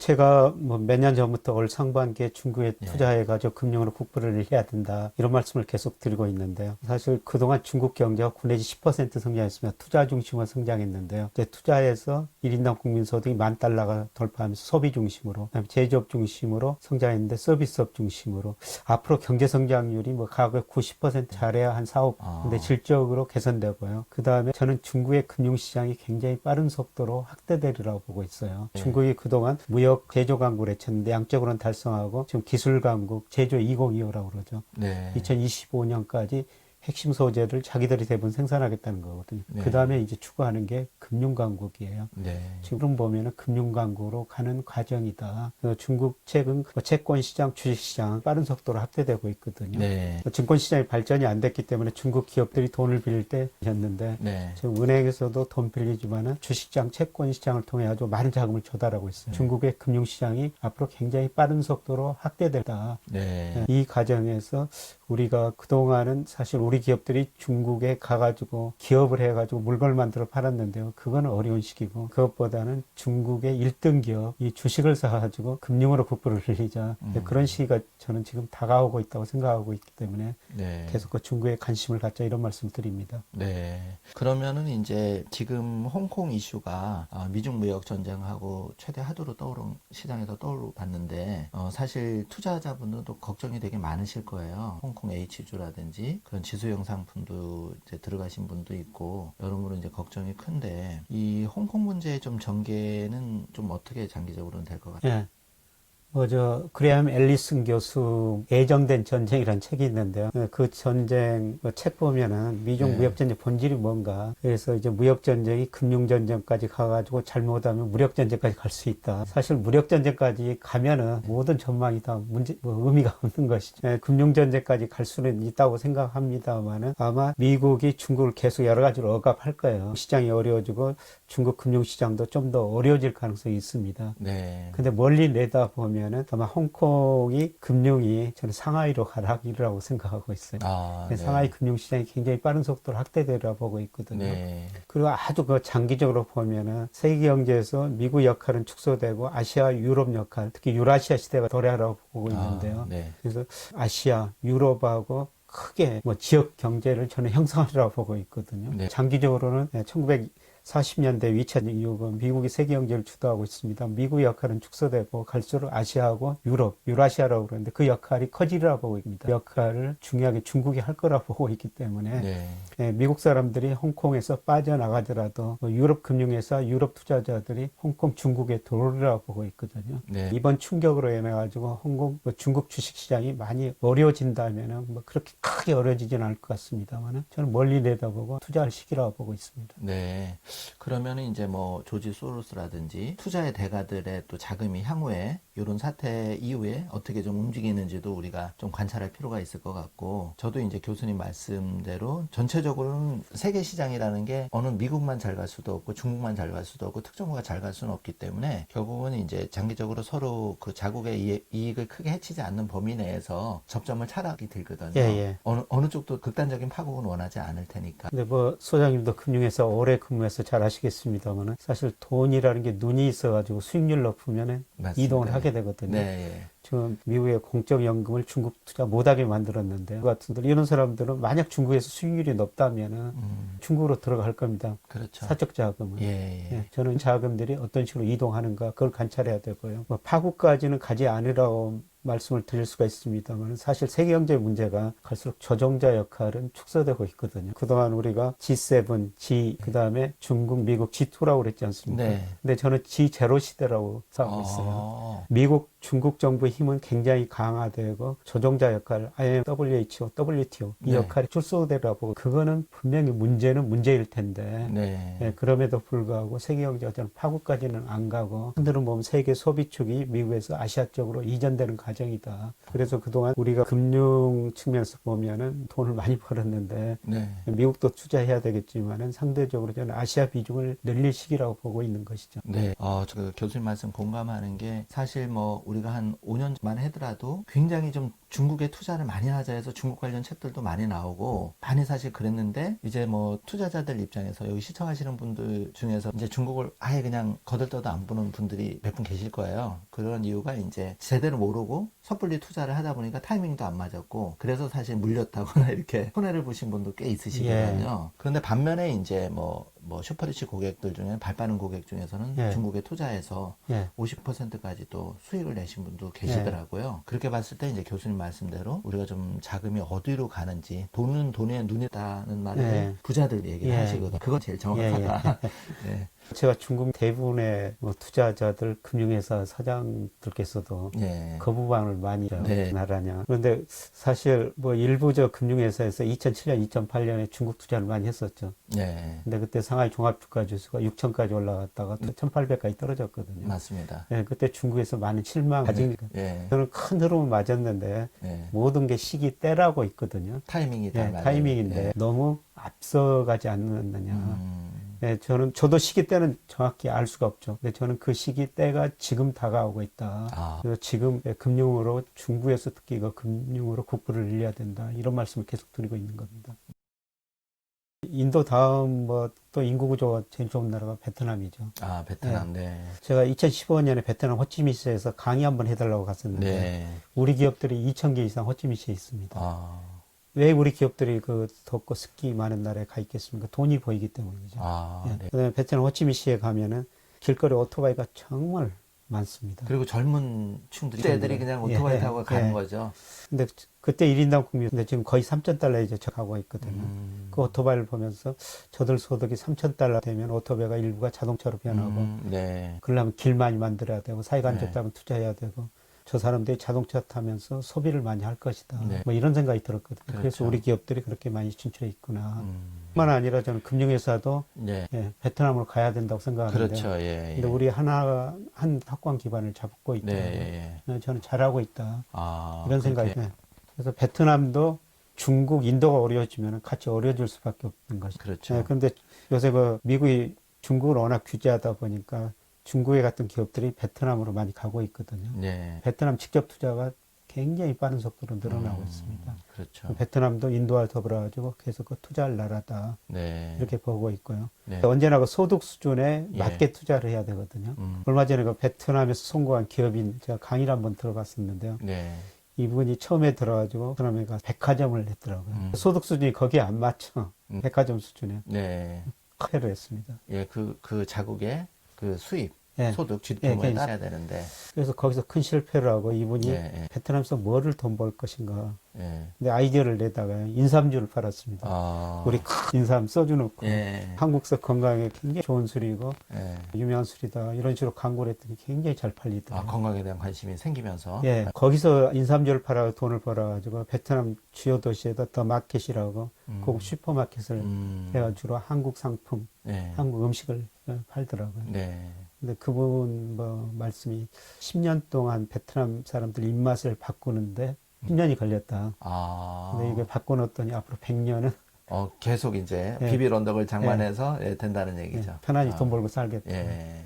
근데 그분이 강의 마지막 부분에 이런 이야기를 하더라고요. 지금 저 KB 국민은행에서 발표하는데요. 네. 지난 5월 보니까 이 중간 아파트 가격이 네. 한 11억 6천 정도 하더라고요. 그렇죠. 예. 그래서 그분은 그 아파트를 팔고 베트남 가가지고 핵심지는 아니지만 조금 그 아파트 좋은 거란 4개 정도 살 수가 있다는. 아, 4개. 우리나라가 한 11억, 뭐 10억이다 치면 예, 예. 2억 5천짜리 4개채를 예, 살 수 있다 예. 이런 얘기죠. 그래서 뭐 그분 말씀이죠. 그 중에 하나는 자기가 살고 나머지 3개를 임대를 해주면 임대 수입니까? 우리 돈 한 300, 500만 원 정도 나온대요. 아, 한 채. 그 돈이면 그 정도면- 아주 여유 있게 살 수 있는. 아. 근데 더욱 중요한 거는 3년, 5년 지나면 그 아파트 가격이 2배 돼 있을 것이다. 그러면 이제 팔고 나오면 되는 예, 거고. 예, 예. 네, 그런 이야기를 하는데 그런 이야기를 들은 것은 베트남이 그만큼 성장 가능성이 높다. 근데 우리가 그 베트남 그 부동산 같은 투자할 때는 반드시 좀 변호사의 도움을 받아야 될 것 같습니다. 조심해야 되죠. 예를 들어가지고 그분 말씀 들으니까 베트남 아파트를 이렇게 단지가 있다면 30% 특정 지역에서 외국인들이 가져갈 수가 없다고 생각해요. 네. 근데 이미 30% 하는데 그것도 모르고 갖다가- 아파트를 샀으면은 예. 소액견이 이전 안 된다는 거죠. 그렇죠. 그런 거 사전 지식이 있는데 예. 제가 이런 말씀까지 하는 것은 베트남 성장 가능성이 그렇게 높다. 사실 그 베트남이 뭐 공산주의 국가니까 레드북이라 그래서 네. 외국인한테는 50년 주기로 2번 이제 한 번 더 연장해서 100년까지 그런 얘기는 저도 들었거든요. 예. 근데 말씀하신 대로 아무래도 투자는 그런 변호사라든지 예. 잘 알아보고 하지 않으면 예. 자금을 털고 나올 때도 문제가 생기고 그렇죠. 좀 그런 부분은 좀 조심해야 예, 예, 되지만 예, 예. 어쨌든 지금은 그런 얘기를 들어보면 가능성 분명히 있는 시장이다. 예, 하나의 예. 투자의 대안으로서. 예. 그리고 이제 최근에 베트남 여러 이슈가 좀 있으면서 전 세계적으로 좀 그런 문제겠지만 박항서 감독님이 또 가셔서 예. 굉장히 국위선양을 하고 또 이 농촌 같은 데 가도 베트남의 이제 사위 뭐 또 며느리 국가 예. 해가지고 굉장히 농촌 일손도 딸리고 이렇게 돼서 우린 좋은 인식을 사실 가지고 있거든요. 예. 그래서 저는 개인적인 생각입니다만 베트남에 대해서는 우리가 좀 지속적으로 관심 가지고 국제사회가 영원한 적도 없고 영원한 예. 친구도 없고 그래서 좀 냉정하게 좀 생각을 하고 예. 좋은 관계를 자꾸 발전시켜 나가는 게 좀 예. 중요하다고 예. 생각을 합니다. 개인적으로. 그 좋은 관계 계속 유지될 수가 있고요. 예. 근데 저 같은 경우는 뭐 집 살 돈도 없고 네. 베트남 아빠 살 때문에 그 베트남 ETF를 샀었어요. 아, 작년에 그랬어요? 샀다가 네. 다 줄여놨거든. 거의 없습니다. 네. 예. 얼마든지 예. 참 그 ETF가 좋거든요. 아, 그러니까- 베트남 ETF 투자하실 때는 그 화폐 단위가 이제 뭐 예. 좀 단위가 굉장히 크더라고요. 예, 아니 우리나라 시장에 상장되는 베트남 아, ETF니까 예, 뭐 우리나라 그렇게 상장된. 크진 않습니다. 투자를 해서 원화로 사시고. 예, 예, 예. 짐 노저스가 이런 이야기를 했어요. 과거에는 그 기업을 사야 있기 때문에 비행기 타고 기차 타고 버스 타고 뭐 기업을 방문했어야 되는데 네. 지금 다양한 ETF가 생겼지 않습니까? 그렇죠. 네. 그러니까 집안에 가만히 앉아 있어도 글로벌 경제 금융시장 흐름만 알면은 얼마든지 ETF 사가지고 돈을 벌 수가 있다는 겁니다. 베트남 안 가더라도 베트남 사시면 된다는 거죠. 네. 교수님 말씀을 듣고 보니까 꿈발전소 3일가 매월 이렇게 교수님 좀 모시고 시장을 업데이트 굉장히 이런 생각을 많이 하고 있어요. 저도 현업에 있지만 투자 공부를 사실은 균형 잡힌 시각에서 해주는 데가 사실 찾아보기가 매우 힘들고 필요성은 느끼는데 그거를 또 이제 각 뭐 판매사 입장에는 이해관계가 다 다르니까 예. 좀 믿을 만한 좀 그런 데가 있었으면 좋겠다. 저는 그런 생각을 해보고 꿈발전소 3일 경영 TV는 약간 그런 꼴을 지향하거든요. 예, 그러니까 어디에 쏠리지 않고 좀 균형 잡힌 시각에서 정말 시청자나 소비자 고객 입장에서 나한테 진짜 호주머니를 채워줄 수 있는 그런 예. 거를 해드리고 싶어요. 교수님도 그래서 이제 저희가 또 초대해서 흔쾌히 이제 응해 주셔서 이렇게 방송을 하는 건데, 이제 베트남이든 인도 시장이든 조금 우리가 좀 생소하신 분은 생소한 시장일 수가 있잖아요. 이 시장들이. 그렇지만 뭐 비에젯 항공이 그렇게 주가가 올라갈 줄은 사실은 몰랐었고 그런데 그 시장이 분명히 항공수도 나오면서 그렇게 뜬다는 거죠. 이렇게 꿈발전소도 부족하지만 객관적으로 좀 그렇게 공정한 범위 내에서 이제 조언을 드릴 수 있도록 앞으로 더 노력을 하겠습니다. 그러면 이제 이번 시간에는 지금 우리가 이 사회 주축이 30대인데 그때 분들이 조금 자산을 어떻게 하면 좀 우리가 50대, 55세 은퇴 시점도 점점 빨라지고 있잖아요. 예. 그러면 풍족한 노후를 위해서 적어도 이제 모 신문에 이런 기사가 났어요. 희망은 월 한 450 정도, 예. 500을 희망하는데 실제는 맞벌이 기준으로 한 250만 원 정도더라. 퇴직금 현실은. 그래서 그거를 얻기 위해서 지금부터 좀 움직여야 된다는 기사를 봤는데 교수님이 지금 이제 30대 갓 직장 시작한 새내기 신혼부부 이런 분들한테 좀 조언을 해주신다면 어떤 게 있을까요?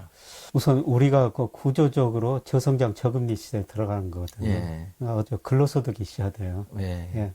예. 단적인 예를 들어가지고 제가 2013년 3월에 예. 자문회사가 안 돼가지고 다른 회사 팔았거든요. 네. 그때 그 투자한 자금이 2억 정도 들었는데 마치 친구 생명보험회사 부사장이 즉시연금 하나 들어가는 거예요. 그래서 그때 2억 즉시연금 들었어요. 즉시연금 들으면은 네. 매월 얼마씩 주지 않습니까? 그렇죠. 2010월에 들었는데 그게 네. 4월에 51만 원 받았어요. 뭐 1억 기준으로 2억. 2억 기준으로 51만 원을 받았는데 근데 네. 지금 8만 원 받거든요. 반토막이라는 거죠. 예. 20. 그럼 왜 그렇게 줄어들었느냐? 그 보험회사가 제가 맡긴 돈으로 주로 주식 아니면 채권 운영하거든요. 그동안 정책 금리 네. 많이 떨어졌죠. 네.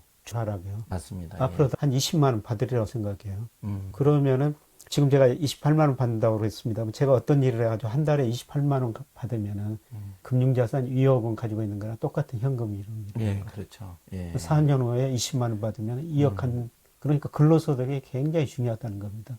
고정적으로 내가 월급을 150만 원, 200만 원, 300만 원 받더라도 꾸준하게 하는 예. 그게 매우 중요한 그렇죠. 거고. 네. 예, 그리고 일단 그 근로소득이 중요하다는 거고, 그 다음에 뭐, 7.2법칙이라고 있지 않습니까? 예. 그, 복리로 예금에서 예. 원금이 2배 되는 기간이에요. 네. 그래서 예를 들어가지고 이자율이 8%라면은, 네. 예. 9년 되면은 원금의 예. 2배가 되거든요. 그렇죠. 그러니까 제가 성장할 때는 이자율이 8%였었어요. 그때는 저축만 해도 되는 시대였는데 저축만 해도 되니까. 지금 시대가 바뀐 거죠. 지금 1% 원금이 2배 되려면 72년이 걸려요. 불가능하다고 봐야죠. 저축만 해서는. 네. 저축만 해서는 불가능하니까. 그래서 금융시장을 공부할 수밖에 없다는 거죠. 그렇죠. 네, 그래서 우리가 다양한 금융상품을 공부해야 된다는 거죠. 근데 먹고 살기에 바쁘고 급급하다 보면 집에 들어가면 쓰러져 자기 바쁘고 피곤한데 사실 어려운 얘기거든요. 예. 그래서 이제 안타깝지만 그럼에도 불구하고 정말 공부해야 된다고 저는 생각을 해요. 예, 예. 정말. 예. 예, 특히 본인도 그렇지만 엄마 아빠도 그렇지만 자녀한테는 정말 공부는 해 주셔야 됩니다. 예. 정말 예, 그래야지만 돈을 벌고 예. 자본주의에서 이렇게 가난의 족쇄를 끊을 수 예. 있다고 생각을 하거든요. 예. 그러면 이제 제가 한번 질문을 던져볼 건데, 그러면 이제 30대에서 직장도 장만했어요. 뭐 연봉이 3천이든 5천이든 매월 200에서 한 뭐 300, 400 직장을 얻는데 성공했습니다. 일단 축하드리고, 그건 되게 잘한 일이죠. 직업을 이제 얻었으니까 계속 내가 캐시카우가 나올 수 있는, 투자를 할 수 있는, 먹고 살 수 있는 이제 먹거리를 마련했는데, 다음이 중요하단 말이죠. 그러면 거기서 내가 이제 지출을 좀 빼고 냉정하게 따져봤더니 한 달에 50만 원을 저축할 예, 수 있다. 예, 이럴 경우에 이제 우리가 때 그럼 난 과연 어떻게 포트폴리오를 짜야 돼? 이렇게 이제 생각이 나오는데 예. 제가 이제 현직에서 꼭 강조하고 싶은 거는 주택 청약 저축은 꼭 가입을 예, 하셔야 예, 돼요. 예. 그거는 아파트 장만하는 데는 필수입니다. 예. 그래서 그거는 최대한 2만 원에서 50만 원 불입할 수 있지만 가급적이면 50만 원 가깝게 놓으셔라. 예. 그거를 이제 두 번째는 제가 교수님한테 한번 여쭤볼 건데 나머지 그러면 내가 이제 50만 원에서 한 20만 원은 청약저축을 불입하고 나머지 30만 원 정도 가지고 적금이든 아니면 해외 주식이든 투자를 할 텐데 그때 이제 좀 투자처는 안보를 좀 해주신다면 어떻게 될까? 100이라고 봤을 때 저는 기준이 뭐, 이제 100%라고 봤을 때 예.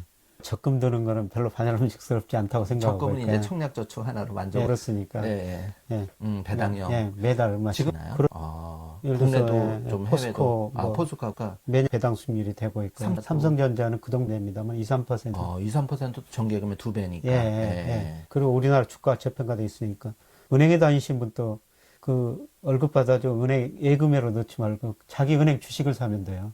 오히려 주식을 사면 배당금- 얼마 전에 KB국민은행이 배당을 거진 2,000원 예. 주당 많이 줬죠. 아마 살 예, 겁니다. 맞습니다. 예, 예. 정도밖에 안 되니까. 음, 그래서 꾸준히 가지고 배당형 펀드 가입하시는 게 좋고요. 음. 그 다음에 우리 주식시장이 워낙 안 좋으니까 예. 뭐 앞으로도 우리 주식시장이 크게 오르긴 힘들 거예요. 그렇죠. 예, 결국 해외 주식 투자를 할 수밖에 없고 해외 주식이 그동안 미국이었는데 네. 저는 미국보다는 이제 아시아 시대다. 세계 소비 쪽이 미국에서 아시아 쪽으로 이전되고 있다. 네. 그래서 앞으로 뭐 4, 5년 되다 보면 우선 중국이 좋을 것 같고 그다음에 인도, 베트남 뭐 이런 아시아 소비재 펀드 가입하시는 게 좀 같습니다.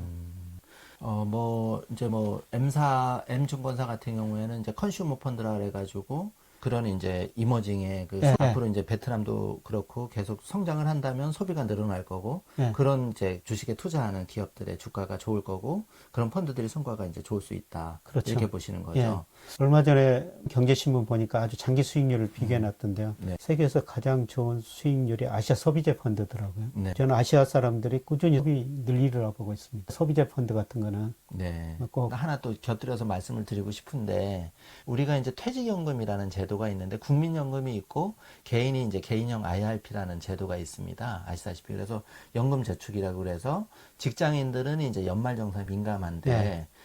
그 1,800만 원까지 불입할 수가 있고 700만 원까지 세액공제를 해서 연봉이 이제 5,500만 원 기준으로 초과하는 사람은 한 90만 원 초반 그리고 5,500만 원 이하는 한 115만 원 정도까지 공제로 환급을 받을 수 있어요. 풀어놓았을 때는. 저는 그게 굉장히 직장인들한테 좋다고 생각을 하고 특히 그 투자하는 상품 중에 개인형 IRP가 뭐 30만 원 불입하는 분도 있고 50만 원 불입하는 분도 있을 텐데 요즘은 교수님 말씀하신 대로 그 컨슈머라든지 또는 해외 우량 주식이 다 라인업이 돼 있습니다. 그래서 잘만 찾아 들어가면 내 노후 자금이 결국은 1억 한 20년 불입해서 1억이 원금인데 그게 3억 5억이 될 수 있다고 그렇죠. 저는 생각하거든요. 그러면 뭐 진짜 월 한 500만 원은 충분히 풍족한 노후 생활을 받을 수. 우리나라 펀드에서 국민연금도 하나 펀드라고 보면은 국민연금 수익률이 제일 좋습니다. 아, 맞아요. 그래서 제가 그거 여쭤보고 싶었어요. 우리가 어렵게 생각하지 말고 우리 교수님 한 번씩 모실 때마다 자료를 좀 업데이트를 해서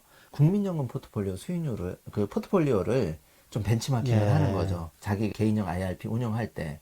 왜냐면 그게 굉장히 어렵거든요. 국민연금은 워낙 때문에 너무 많은 종목을 투자하고 해외 투자도 많이 하고 분산이 돼 있으니까. 근데 국민연금 수익률이 예. 2000년부터 작년까지 20년 동안 연평균 수익률이 6%였어요. 예, 6%. 굉장히 높은 수익률입니다. 예. 근데 국민연금 수익률을 왜 넣고 수익률이 낮냐 그러는 것은 투자 기간이에요. 아, 국민연금 기간이. 돈이 들어오니까 예. 계속 주식을 사죠. 88년부터 제도가 시작돼서 지금까지 예, 예, 예. 30년 이상을 계속 자금이 또 몰리면서 예. 어차피 강제적으로 납입해야 되니까. 주가가 떨어져도 견디고 네. 나면은 또 올라가니까요. 예, 그런데 일반 주식형 펀드 같은 게 상대 수익률이 낮은 거는 장기 투자를 못 하거든요.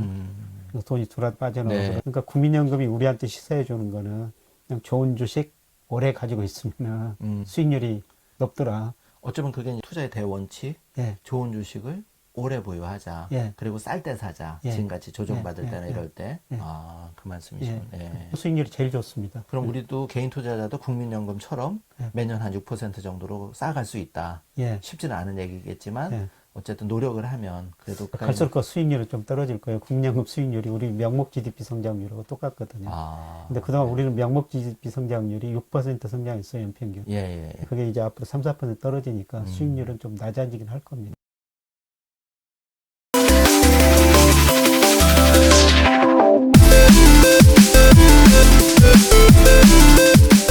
안녕하세요. 신동일 꿈발전소 3일경제독립TV입니다. 이번 시간에는 마일라이프북 인터뷰, 김영희 교수님 인터뷰를 준비를 했습니다. 저희가 공식적으로는 1호 인터뷰인데요.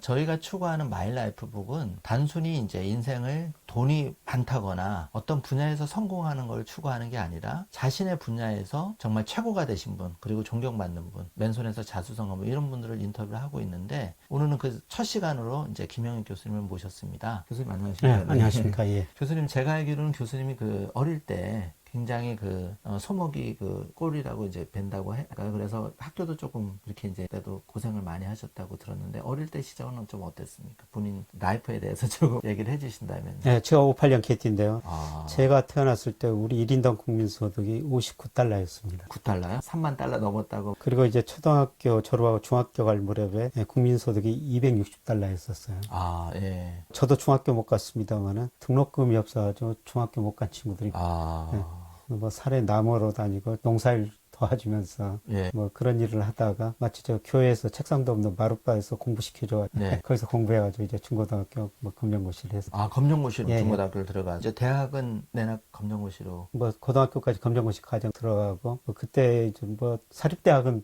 등록금이 비싸가지고 못 들어가고요. 아, 예. 대학을 좀 빨리 3년 반 만에 졸업하고 아, 조기 졸업 제도가 예, 있었나 예, 보네. 예. 예. 대학원 진학했어. 그러면 그때 젊었을 때 교수님 꿈은 무엇이었죠? 뭐 꿈은 나이에 따라 다른데 그때는 뭐 소설가가 되는 꿈이었었죠. 아, 저 소설가가 되는 꿈? 전공을 하는데 예. 뭐 영문학, 국문학 아주 가까운 조언을 많이 해주시는 거 친척께서 야, 거기 살기 힘들다. 네. 그 상대를 가라. 그래서 상대 가고 경제학을 시작했는데 경제학을 배우니까 잘 선택했다. 아, 이런 생각이 들어가지고 그때부터 네. 계속 공부를 하고 있죠. 그래서 교수님이 지금 어떤 이 8년경에 80년도 후반에 증권사 예. 들어가셔서 애널리스트도 예. 하시고 된 거죠. 예, 제가 88년에 증권사 들어갔어요. 그때 정말 좋았었습니다. 증권에서 다닌 사람을 1등 신랑감이라고 아, 그 정도 딱 막차 탄 거죠. 그리고 제가 네. 들어가자마자 그 다음에부터 주가가 떨어지기 시작해가지고 아, 뭐 그때 받은 사주 그 회사 17년 다니면서 매달 월급에서 냈는데 나오면서 더 주고 나왔어요. 아, 그래요? 네, 그만큼 그때 그 증권회사 주식들이 5만 원이 넘었어요. 아, 5만 원 넘는데 네. 그게 이제, 지금 10,000원도 안 하는 회사들도 있고 그러니까 아. 그냥 10,000원 안팎 증권회사들이 좀 세태기를 걸은 거죠. 네, 그런데 제가 들어갔던 증권회사는 무조건 처음에 영업점에서 3개월 근무하라고 보냅니다. 아, 강제적으로. 예. 예. 시장에 가가지고 그 고객들이 뭘 요구하는지 알아야 된다는 거예요. 그래서 거기서 3개월 근무하고 있는데 마치 그 리서치 센터에서 불러가지고 보니까 너무 굉장히 재밌습니다. 재밌고. 애널리스트라는 일이. 예. 아주 즐겁고 그냥 네, 아주 공부하는 즐겁습니다. 게, 예, 예. 많고 시장 공부하시고. 애널리스트가 좋은 점이 뭐냐면은 일한 만큼 평가를 받고 냉정한 거죠. 예, 그만큼 보상을 받거든요. 네, 노력한 만큼. 비싼 사람들은 정말 철저한 시장 경제. 뭐 잘하면은 연봉 올라가고 네. 하면은 그 일이 굉장히 스트레스 재밌었다. 많이 받고 좀 재밌었어요. 왜냐하면 공부하고 자기가 작품을 내고 그 작품을 다른 사람하고 공유하면서 네. 때도 있지만은 네. 같이 부를 늘려갈 수 있었거든요. 그러면 뭐 실례지만 그렇게 하면서 자본주의 사회 내가 또 어렴풋이 좀 부자가 돼야겠다 또는 뭐 경제적인 좀 독립을 해야 되겠다 이런 생각도 조금 싹 드셨나요? 뭐 저는 뭐 돈은 그렇게 소중하게 생각하지 않았습니다. 지금도 그렇게 부자가 아닌데요. 아유, 네. 이렇게 열심히 하다 보면 돈이라는 게 자연적으로 따르고 그리고 좀 돈은 그렇게 벌어서 나누는 것이다. 살아왔기 때문에 뭐 제가 그렇게 쌓은 돈은 없습니다. 가끔 이 강의 끝나고 나면은 질문하라고 그러면은 얼마 버셨어요? 뭐 이런 돈 얼마 있어요? 네. 제가 대답 드리는 것은 뭐 제가 지금 가진 돈은 별로 없는데 네. 작년에 남을 위해서 쓴 돈이 얼마였습니다. 아, 그래요? 몇백다 매달 아, 식으로 대답을 하죠. 그냥 마음에 그 부자가 내가 100억, 1000억이라도 남을 위해서 쓴 돈이 1, 2만 원이 없다면 그분은 부자가 제대로 된 부자가 아니신 거죠. 정말 내가 어쨌든 그 기준은 다 틀리지만 또 하시고 남을 위해서 또 그렇게 기부도 하시고 여러 가지 좋은 일을 하신다. 되게 보람 있는 일이죠. 그렇죠. 예. 그리고 제가 뭐 증권회사 다니다가 지금 또 학교에서 학생들하고 학교에 있습니다. 예. 뭐 제가 학생들 밥 많이 사주고 있고 밥 사주는 것도 굉장히 어려운 일이에요.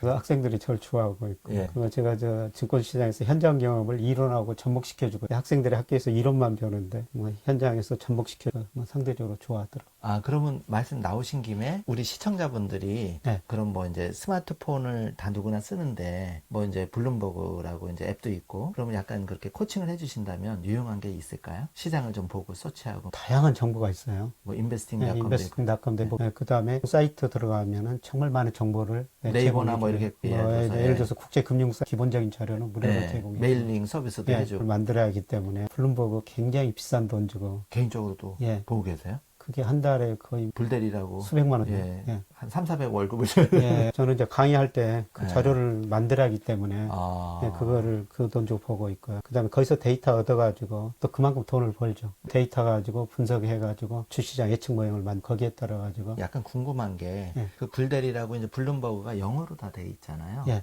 그러면 영어 공부는 또 따로 어떻게 좀 노하우가 있는지 그렇게 뭐 영어가 뭐 잘 안 해도 그 정도는 볼 수 있는지 그게 궁금해지거든요. 예, 제가 해외에서 공부한 적이 없기 때문에 예. 참 그 영어를 능란하게 못했다는 게 지금도 아쉬워요.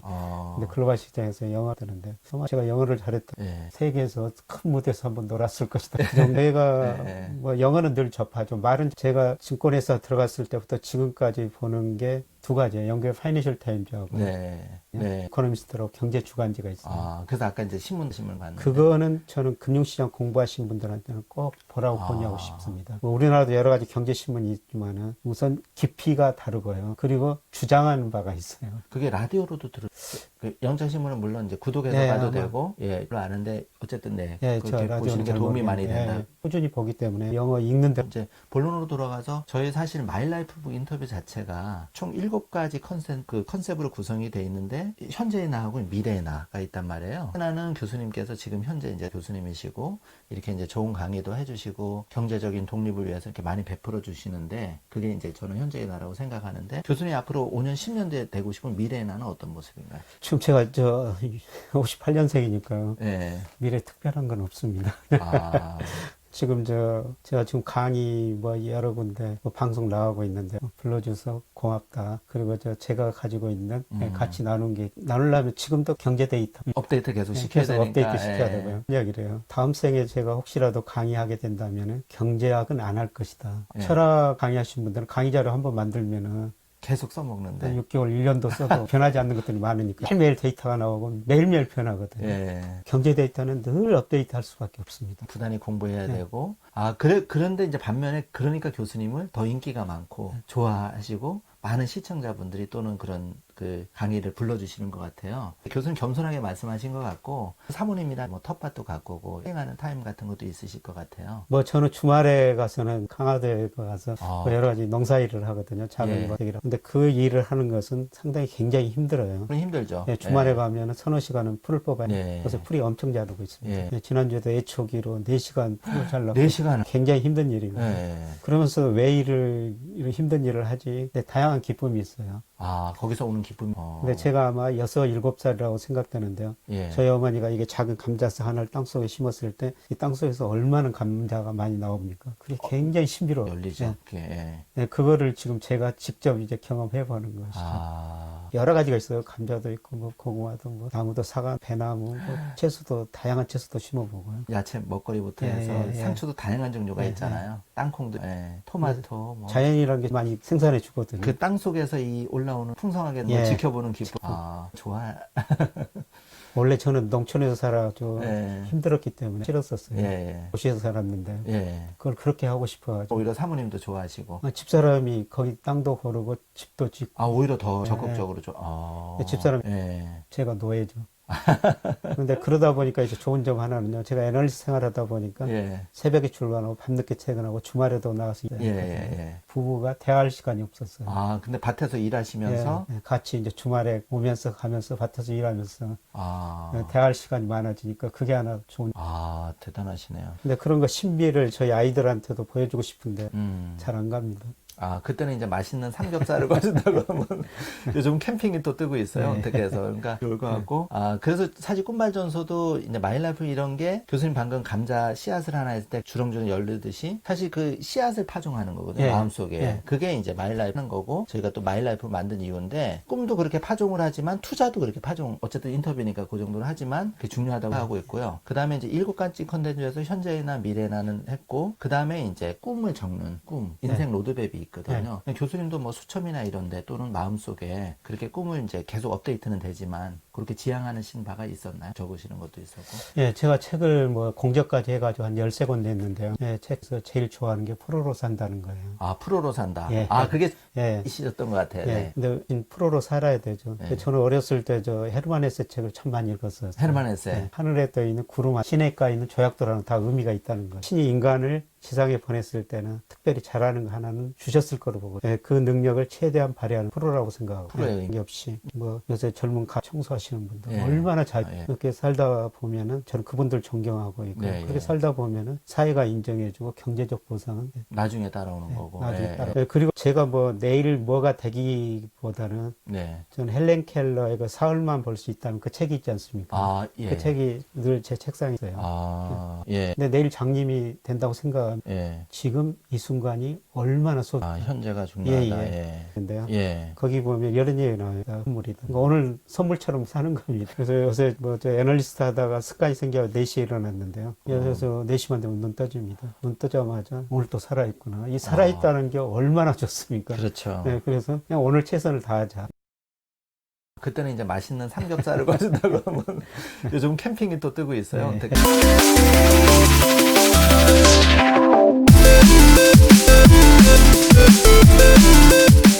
그래서 그러니까 좋을 것 같고. 아, 그래서 사실 꿈발전소도 이제 마일라이프 이런 게 교수님 방금 감자 씨앗을 하나 했을 때 주렁주렁 열리듯이 사실 그 씨앗을 파종하는 거거든요. 예. 마음속에. 예. 그게 이제 마일라이프 하는 거고 저희가 또 마일라이프를 만든 이유인데 꿈도 그렇게 파종을 하지만 투자도 그렇게 파종 어쨌든 인터뷰니까 그 정도는 하지만 그게 중요하다고 하고 있고요. 그 다음에 이제 7가지 컨텐츠에서 현재나 미래나는 했고 그 다음에 이제 꿈을 적는 꿈 인생 로드맵이 있거든요. 교수님도 뭐 수첩이나 이런데 또는 마음속에 그렇게 꿈을 이제 계속 업데이트는 되지만 그렇게 지향하는 바가 있었나요? 적으시는 것도 있었고. 예, 제가 책을 뭐 공저까지 해가지고 한 13권 냈는데요. 예, 책에서 제일 좋아하는 게 프로로 산다는 거예요. 아, 프로로 산다. 예. 아, 그게 예. 있으셨던 것 같아요. 예, 네. 근데 프로로 살아야 되죠. 예. 저는 어렸을 때 저 헤르만 헤세 책을 참 많이 읽었어요. 헤르만 헤세. 예, 하늘에 떠 있는 구름, 시내가에 있는 조약도라는 다 의미가 있다는 거예요. 신이 인간을 지상에 보냈을 때는 특별히 잘하는 거 하나는 주셨을 거로 보고 그 능력을 최대한 발휘하는 프로라고 생각하고 프로예요. 게 없이 뭐 요새 젊은 청소하시는 분들 예. 얼마나 잘 예. 그렇게 살다 보면은 저는 그분들 존경하고 있고 네, 그렇게 예. 살다 보면은 사회가 인정해주고 경제적 보상은 나중에 따라오는 거고. 나중에 예. 따라. 그리고 제가 뭐 내일 뭐가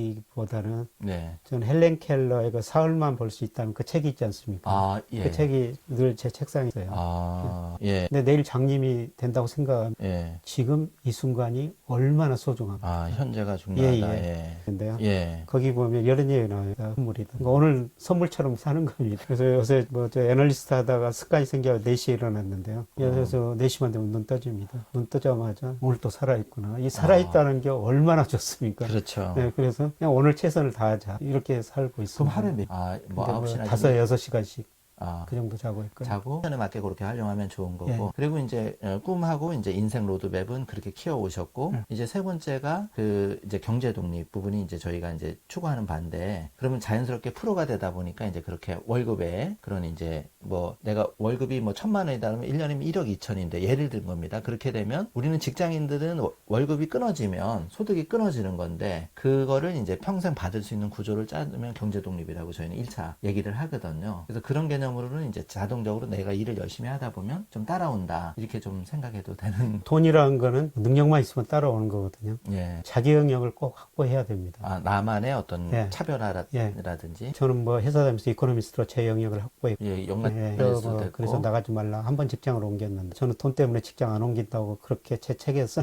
한 군데서 돈을 엄청 많이 준다고 그래가지고 연봉 많이 준다고 옮겼습니다.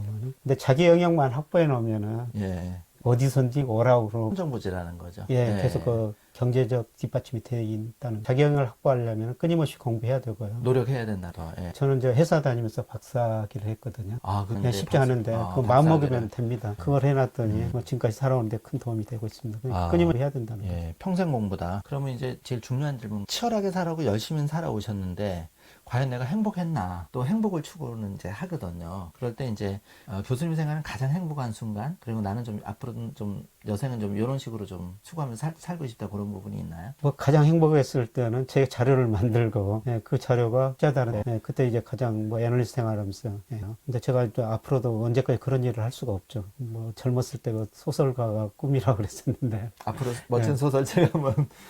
만약에 내가 내일 죽는다면은 오늘 뭐를 해야 될 것인가? 예. 오늘 소설을 한번 써보고 싶다는. 아, 그 소설가의 꿈, 저도 이제 6권의 책을 냈지만 그런 꿈을 가지고 있거든요. 언젠가는 제가 산골 얘기를 한번 써보겠다. 제가 이제 강원도 이제 갯골이라는 데도 나는데 그런 꿈을 가지고 있는데 교수님 역시도 굉장히 그런 마음속에 서정적이면 좀 그런 부분이 있으신 거네요. 뭐 능력이 있는지 모르겠어요. 그런데 제가 저 29살 때 늦게 군대를 갔거든요. 사병으로 갔었는데 사단 사령부 돌탑을 세웠었어요. 아, 근데 의무적으로 전부 탑에 들어갈 시를 쓰라는 겁니다. 의무죠. 시키니까 이제 강제. 돌탑에 새겨. 지금도 그럼 그 시가 그 돌탑이 남아있는. 그래서 나도 쓸 수 있구나 그런 예. 생각이 들었었어요. 뭐 자신감 같은 게 생긴 거예요. 아, 어떻게 보면 인생의 이제 2막을 지금 지나고 계신데 3막에서는 정말 아직 100세 시대니까 그것도 충분히 가능하다고 저는 생각이 되고 교수님도 금융소설이나 이런 거 쓰셔도 잘 될 거예요. 요번에 이제 이 글로벌 전염병 사태나 이걸 파생되는 이런 중국과 미국과 이런 전쟁도 있고 교수님 저 책 중에 미중 그런 이제 전쟁을 조금 가상해서 되게 재밌게 봤거든요. 그 부분을 청와대가 좀 긴박하게 움직이는 그 부분을 한번 써주는데 하더라고요. 그럼 뭐 지식하고 뭐 우리 삶하고 뭐 한번 연결을 시켜볼 필요가 있습니다. 예, 이 소설이라는 것도 이렇게 접목시켜서 픽션과 논픽션이 믹서가 돼서 이렇게 나오는 것 같고요. 아, 교수님 이제 마지막으로 질문 드리고 싶은 거는 이렇게 쭉 그 교수님의 마이 라이프북을 살아오시면서 제일 좀 보람 있었던 순간이 좀 있었다면 그게 뭐 일이라든지 가정이라든지 아니면 뭐 나의 제일 좀 뿌듯한 순간이 좀 기억나는 순간이 있었다면 어떤 게 있었을까요? 저는 궁금한 일을 해보는 게 아, 내가 모르는 미지에 아, 계속 도전을 해보는 거.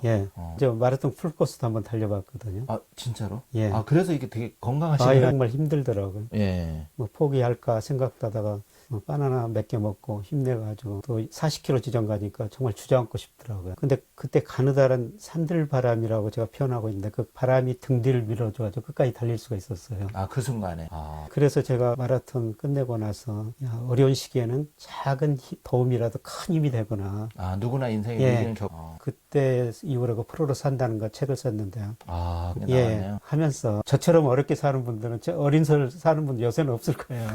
그럼에도 불구하고 좀 후배들한테 희망을 한번 줘봐야 되겠다. 그런 게 인생의 좀 보람이라고 생각하고 있고요. 아, 그 다음에 제가 금융회사 다니면서 부자들도 많이 봤지만은 뭐 어떤 분들 너무 많거든요. 돈이 많아도 불행한 분이 생각보다 많더라고요. 그래서 뭐 책 써가지고 전부 인쇄 기부하고 있고요. 그리고 매달 조금씩 여러 군데다 자동이체 시키고 있습니다. 뭐 결손아동이라든지. 들이 삶에 있어 보람이라고 생각하는데, 근데 가장 아쉬운 점은 그저 맨날 밖에서만 애널리스트 생활하다 보니까 가족과 관계는 굉장히 좀 가깝지 못했다는 거죠. 저는 그 가장 부러웠던 게 이 딸하고 아빠하고 팔짱 끼고 가는 거. 아. 그게 정말 부러웠었어요. 아, 저도 딸이 실행해봐야겠네요. 그 딸이 결혼한다고 그래가지고 제 집사람이 둘이 팔짱을 한번 끼워보라고 그러더라고요. 예. 그게 굉장히 어색했어요. 습관이 안 돼요. 이렇게 딸 자식들하고 자유롭게 대화하고 이거 팔짱 끼고 다니는 사람 보면 지금도 굉장히 평상시에 조금 이렇게 애정도 표현을 예, 해야 예. 된다. 아무리 바쁘더라도 이런 예. 말씀이신 것 같네요. 그 딸 두 분 계신다는 아십시오. 이제 이게 뭐 다니시고 그랬을 텐데 뭐 기억에 남는 물건이나 여행지 같은 게 있나요? 혹시 뭐 정말 뭐 부모님 관련해서 에피소드가 있거나 소중하게 생각하는 물건이나 여행지가 있다면 이제 마지막 질문이 될 것 같은데. 근데 거의 여행 못 했어요. 워낙 바쁘셔서. 예, 친구들 모임이 있어가지고 뭐 유럽 여행 뭐 이런 여행을 한번 해봤지만은 가족끼리 여행을 한 번도 못 했거든요. 그래서 굉장히 아쉽죠. 이제 앞으로 남은 네. 해야 될 것 같습니다. 강화도도 가고 예. 또 좀 아끼는 물건이나 정말 이렇게 그 어떤 사연이 있는 그런 뭐 물건이 있나요? 뭐 남자들은 시계라든지 뭐 볼펜이라든지 예를 들어 그런 게 있는데 아니면 뭐 부모님이 조금 이렇게 그런 게 들어있는 스토리가 들어있는 그런. 그죠. 뭐 특별한 거는. 그러면 이제 마지막으로 대체해서 기억에 남는 책, 예. 기억에 남는 책하고 영화 예. 그런 게 있다면 이제 어떤 게 있어요? 저 어렸을 때 저는 한국문학 전집 그걸 밤새워 읽었거든요. 예. 그 세계문학 전집. 예. 마치 저 누나가 도시에서 학교를 다녔었는데 예. 그게 제 상당 크게 도움이 됐었거든요. 뭐 예. 이런 그런 걸 되게 예. 많이 즐겨 예. 보셨다. 예. 예. 그래서 그게 그때 많이 읽었더니 나중에 근데도 도움이 됐고 상상력 키우고요.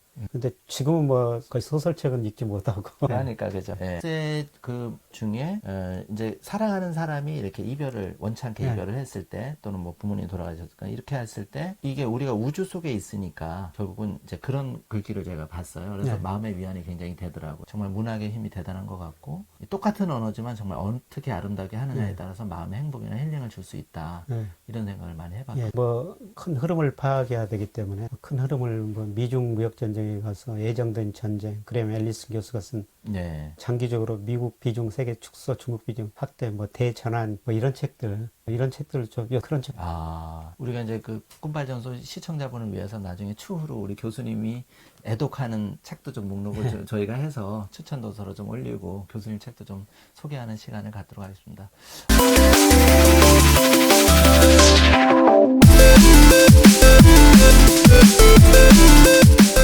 어쨌든 그 김영익 교수님 모시고 김영익 교수님의 그 마일 라이프 북에 대해서 인터뷰를 1호로 해봤습니다. 제가 평상시 정말 존경하는 분이고 그 우리가 경제 독립으로 가는 데 있어서 많은 전문가분들이 있지만 제가 정말 마음으로 존경하는 분이 김영익 교수님이고 그 김영익 교수님하고는 정말 한 2년이 10년 이상 때부터 거슬러 올라가거든요. 그래서 다 말씀드릴 수는 없지만 그러면서 제가 가까이 약간 멀리서 지켜본 바로는 정말 한결같으신 분이고 그거를 많이 느꼈고 제가 닮고 싶은 분이었습니다. 그래서 이제 제가 요거 끝나면서 우리 꿈발전소의 마일 라이프북 그리고 사용 설명서에 해당하는 슈퍼리치의 메모라는 책을 하나 선물로 드리고 교수님의 나머지 인생 3막도 정말 기대하겠습니다, 교수님. 그래서, 예, 그리고 인류의 공헌하고 정말 더 의미 있는 사연을 제가 한번 꿈발전소 소장으로서 하겠습니다. 인터뷰에 응해주셔서 감사합니다. 고맙습니다. 감사합니다.